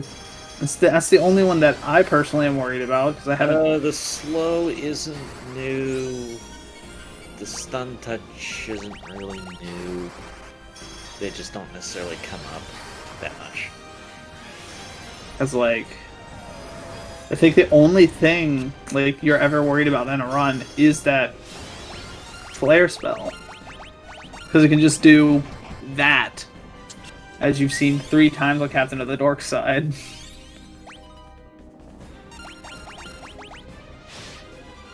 Yeah, and you just can't get enough HP to survive flare spam. So. But you can see that he still hits like a wet noodle. It hurts your feelings more than it hurts your health. Fire Floor, where Marilith lives. I don't think we're going to get a runner high 5 Marilith 1 and 2, but close to it. We'll say that it's a high 5 here, because they're on the same, like, Captain of the Dorks is on the floor. Funknasty is just entering the fight, so... It's a high 5 in spirit. We might actually get both Mariliths up. Maybe. The fires are probably ruining it for us. Yeah, I think that it might be... Well, there we go. We're gonna get it. Both Mariliths. Choose your favorite. Like, do we want an easy time, or, you know, a not as easy Marilith. I don't care. I was just giving chat something to meme on if they wanted to. Which is the better Lamia here? Marilith 1 or Marilith 2? Corporate needs you to tell us the difference between these two Mariliths.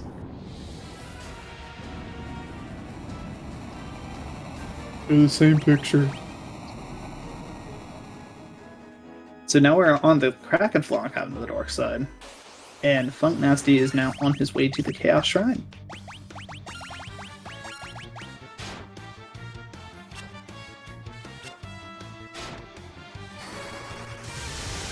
So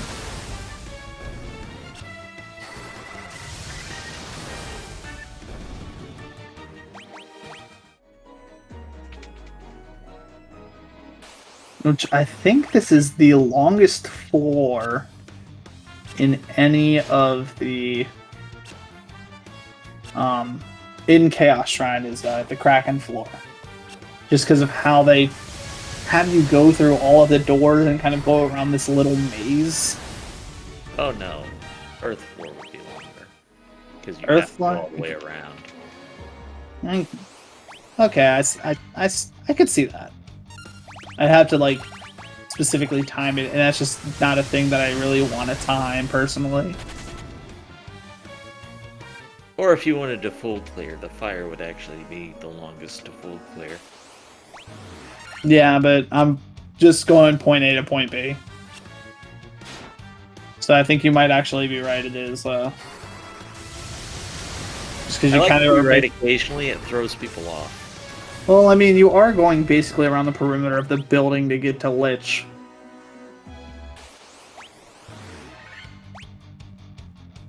So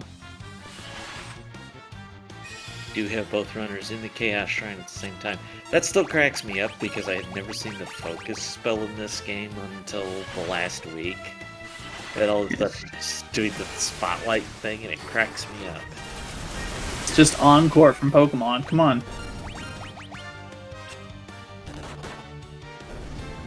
But hey, you want to focus that that warrior there that does absolutely nothing that you won't be able to hit? Go right on ahead. And that's the reason why we keep the warrior around as a statue, is because enemies can still try to hit and do exactly 0 damage. I like to think of it if you've ever seen like the Great Lakes Avengers or something, where they have just a like 2D man.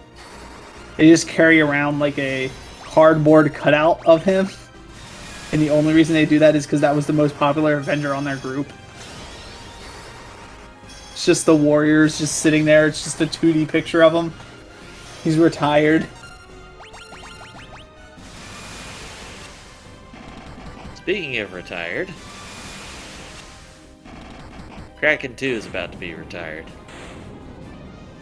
And there we go. Right as you said that.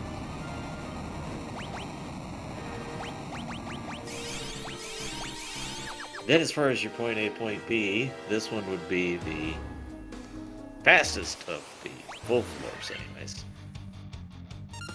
Only stone golems, no iron. Yeah. But that is definitely the fastest floor in all of Chaos Shrine. Yeah, Actually, the no. staircases. It's the one with the staircases, but Yeah, that's why I said full floor. touche. What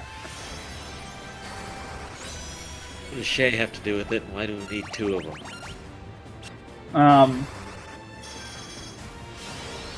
Like, if you're gonna stay up this late, you're gonna get stupid questions. You just have to accept that. Damn out 2 time! You're acting like I don't stay up this late on purpose. These runs are so much fun to watch. That they are. Getting buffed up for this Tiamat 2 fight. Gotta throw out lots and lots of damage. He's going down the line. Doesn't matter though. A little unfortunate in that the mages didn't really get a chance for their HP to get better with the deaths on the last 2 fiend fights. Again, not essential and not a huge difference, but every once in a while an extra 20 HP matters. That it does. However, we do have that above 250 on that second Black Mage. Ooh, the rare Flare Cast. Are we getting victory lap? We got a victory lap into Chaos, everybody. So, that is a thing you could do, but you can also fight this Chaos for the next 30 minutes. So, Well, if you take the victory lap, Chaos is easy, right? There's no possible way Chaos would ever decide to be difficult.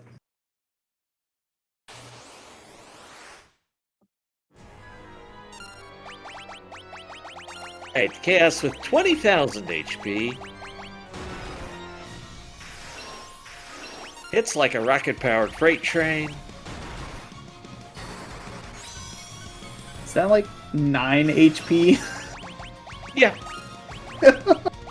still technically alive. Yeah. But you're not feeling well on 9 HP. Chaos so much just looks at you funny you die. Very melee happy Chaos this time. I don't hate the fact that he's melee happy, I just hate the fact that he targeted the things I don't want him to target. You don't want him to target anything except the statue, though. Exactly.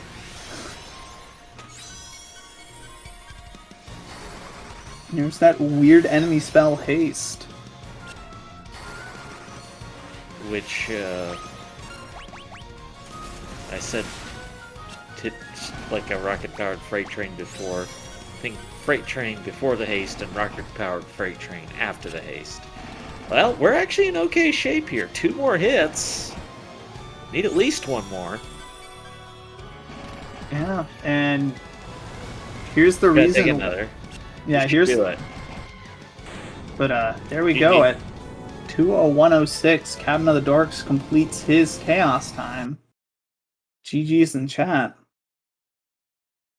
But that I think that Chaos run in and of itself just shows why I see haste on the enemy as such a weird spell, because it doesn't do anything right away, and if they don't attack after they haste, it's a wasted turn. But once they do attack, it's going to hurt. So it's a very weird relationship I have with enemies casting haste. Like I can't fully be afraid of it, but I can't, I can't just be like, yeah, that's a wasted turn. But once you cast it the second time, it is.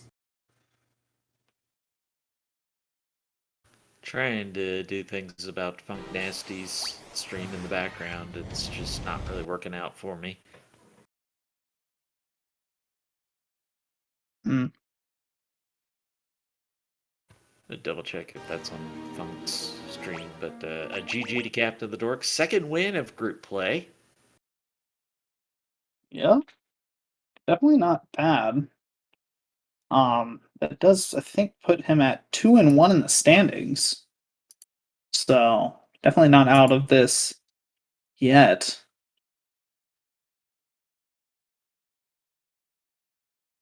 And here we have Captain right in here. GG's Captain. Thank you, thank you. That Chaos fight going south at the beginning, losing both Black Mages, but coming out on top anyways. You were not taking... The victory lap worked. Yeah, ever since Hob did that victory lap, I'm just gonna put that in there for good luck from now on, I think. But yeah, it worked out. I tried out a new strat for taking on Chaos first turn order, and it looks like it paid off a little bit here today. But yeah, rough start, but was able to kind of pull it out with Gil for the rest of the route, which was really nice. Yeah, I came in a tad bit late, so I was not able to be here for the full time. However, I was able to get a little bit of a rundown. That marsh cave I heard was little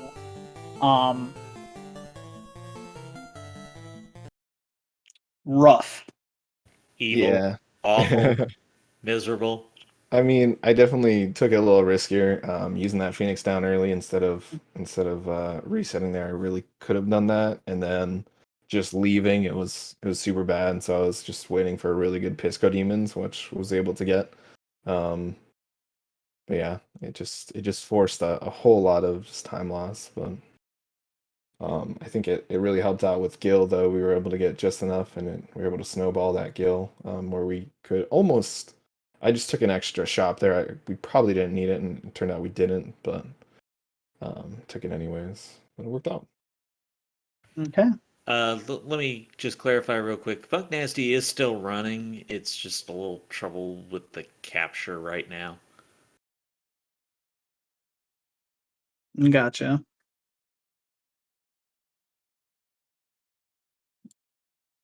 It's like He I, is on Kraken 2 right now.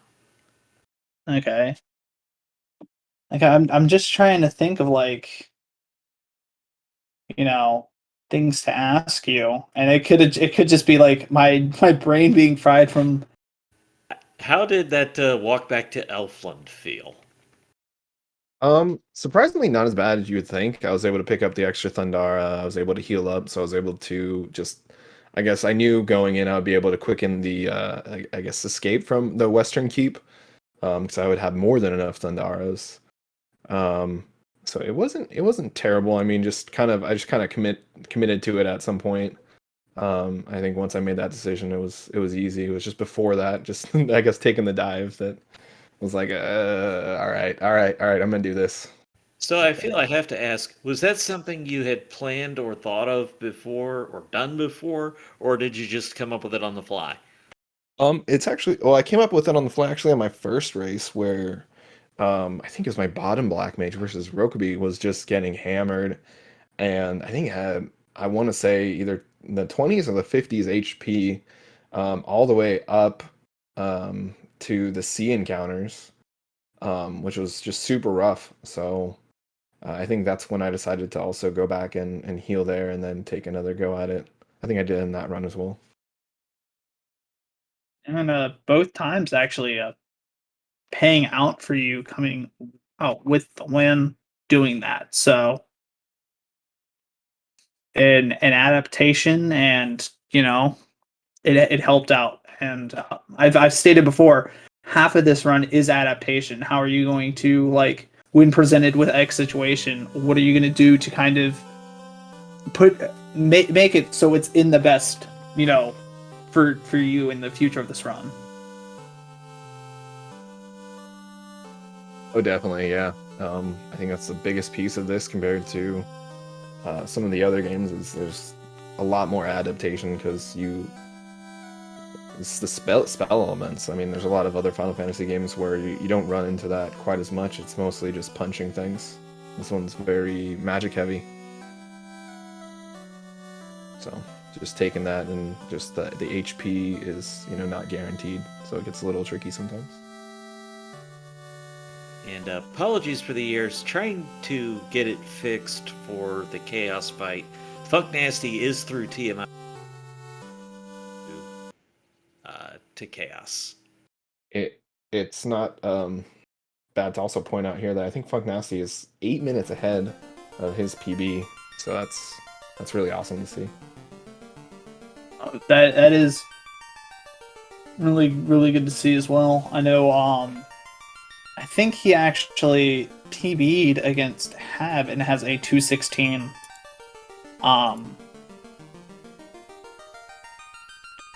So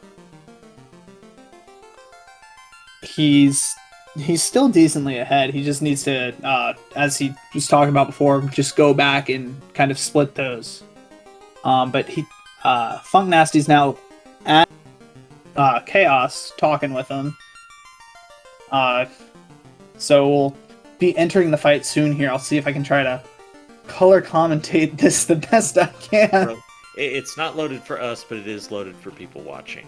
The Okay, commentary cool. stream is not there. The regular stream is. It's off sync if you tried to call it off of that, but it is there. People can see it now, so we'll take that at least. That's good. So as long as the people on the stream can see it, that's what really matters. How about those Black Mage HP rolls, by the way? Oh, they were split for a while. That one mage was able to make up, but I mean, just having one mage that can tank stuff always feels a lot better. I don't know if you saw, but going into Crescent Lake, I had, I think, over 10,000 gil than usually you get stuck with there. I think a big piece was just not picking up silver armlets, which I normally don't. But I was able to set up pretty much my high potions, a whole ton of Phoenix Downs, and a lot of ethers there. So it was really nice to have a mage with a lot of HP too, to just kind of to make it okay and to hold my hand for the rest of the run.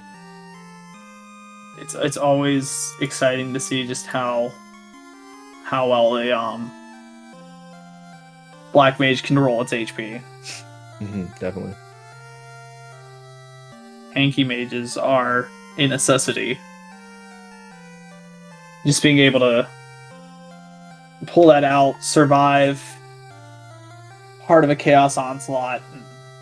Speaking of surviving, Funknasty trying to do it with this black belt. Really would like to see Chaos stick to the spells. The Blizzard, the Thunder, those are a little nicer than the other options. Had a little stint there of just attacking the warrior, and I think I saw Slowra on the monk. Yeah, it did. It cuts that hits down dramatically.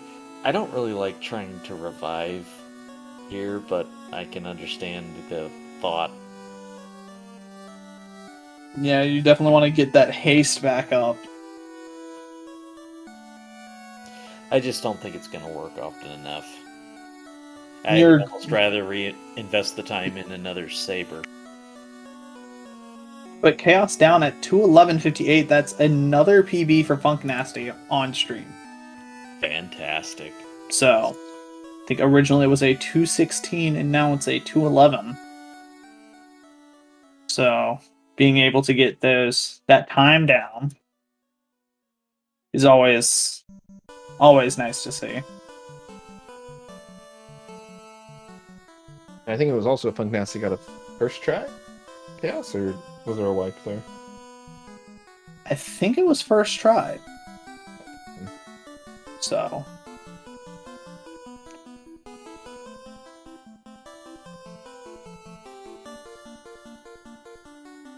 GG's in chat for Funknasty as well.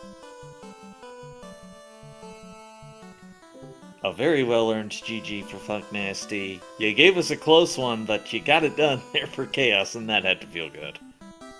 Yeah, when he hit the slow 2, I was like, let's try one try of haste and just punch. Yeah, you were able to do that, pull that off, and I'm correct. You've PB'd by 5 minutes. Yeah, 5 minutes. Because your previous one was a 216. Yeah, that was a couple of days ago against Hab. I was planning to tomorrow go through and like retime it so I could have my new splits. I guess I need to do that now. It doesn't matter anymore. Moving in the right direction, too. Yeah. My original goal was move up to the top 25 before the tournament started. Now I'm looking at, do I need to start making notes to get under 2 hours? It's a noble goal. Yeah, under 2 hours is doable. And there have, if you want to look at some notes, I know there's multiple notes now. There's actually notes from the based off of the world record run. So yeah, saw that in the speedrun Discord. Let's get I late here, so I'm gonna ask Captain. You got any final thoughts on the night? I just want to say, good game, Funknasty. It was really fun to run against you, and I hope we can do it again sometime. Yeah, I'm hoping eventually I can talk some people into like the other versions too. I kind of want to do the MS7 one, but that's like 5+ hours. I know Trenton's gonna try and get me to run the PlayStation Portable. That way, I actually learn elemental weaknesses. Forsyth, we're looking at you. The any percent or the glitchless any percent? Probably glitchless, because I don't want to deal with the 15-minute puzzle game. Yeah, You don't in PSP unless you're chasing the emergency exit. Yeah, maybe that. That's GBA. That's your thinking. Anyways, Funknasty, any final thoughts tonight? Nah, I was just rocking out to AC/DC and just focused on just going as fast as possible, and then I had a good run.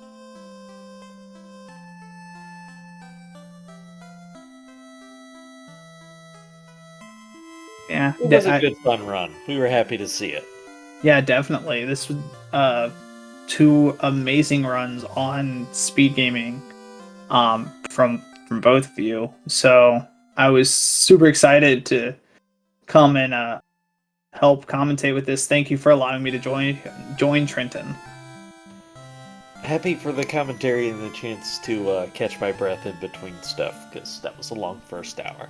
Chat, thank you all so much for joining us. There is, of course, plenty more of this tournament ahead, and we appreciate you watching and hope you'll be around for more of these races. Good night, everybody!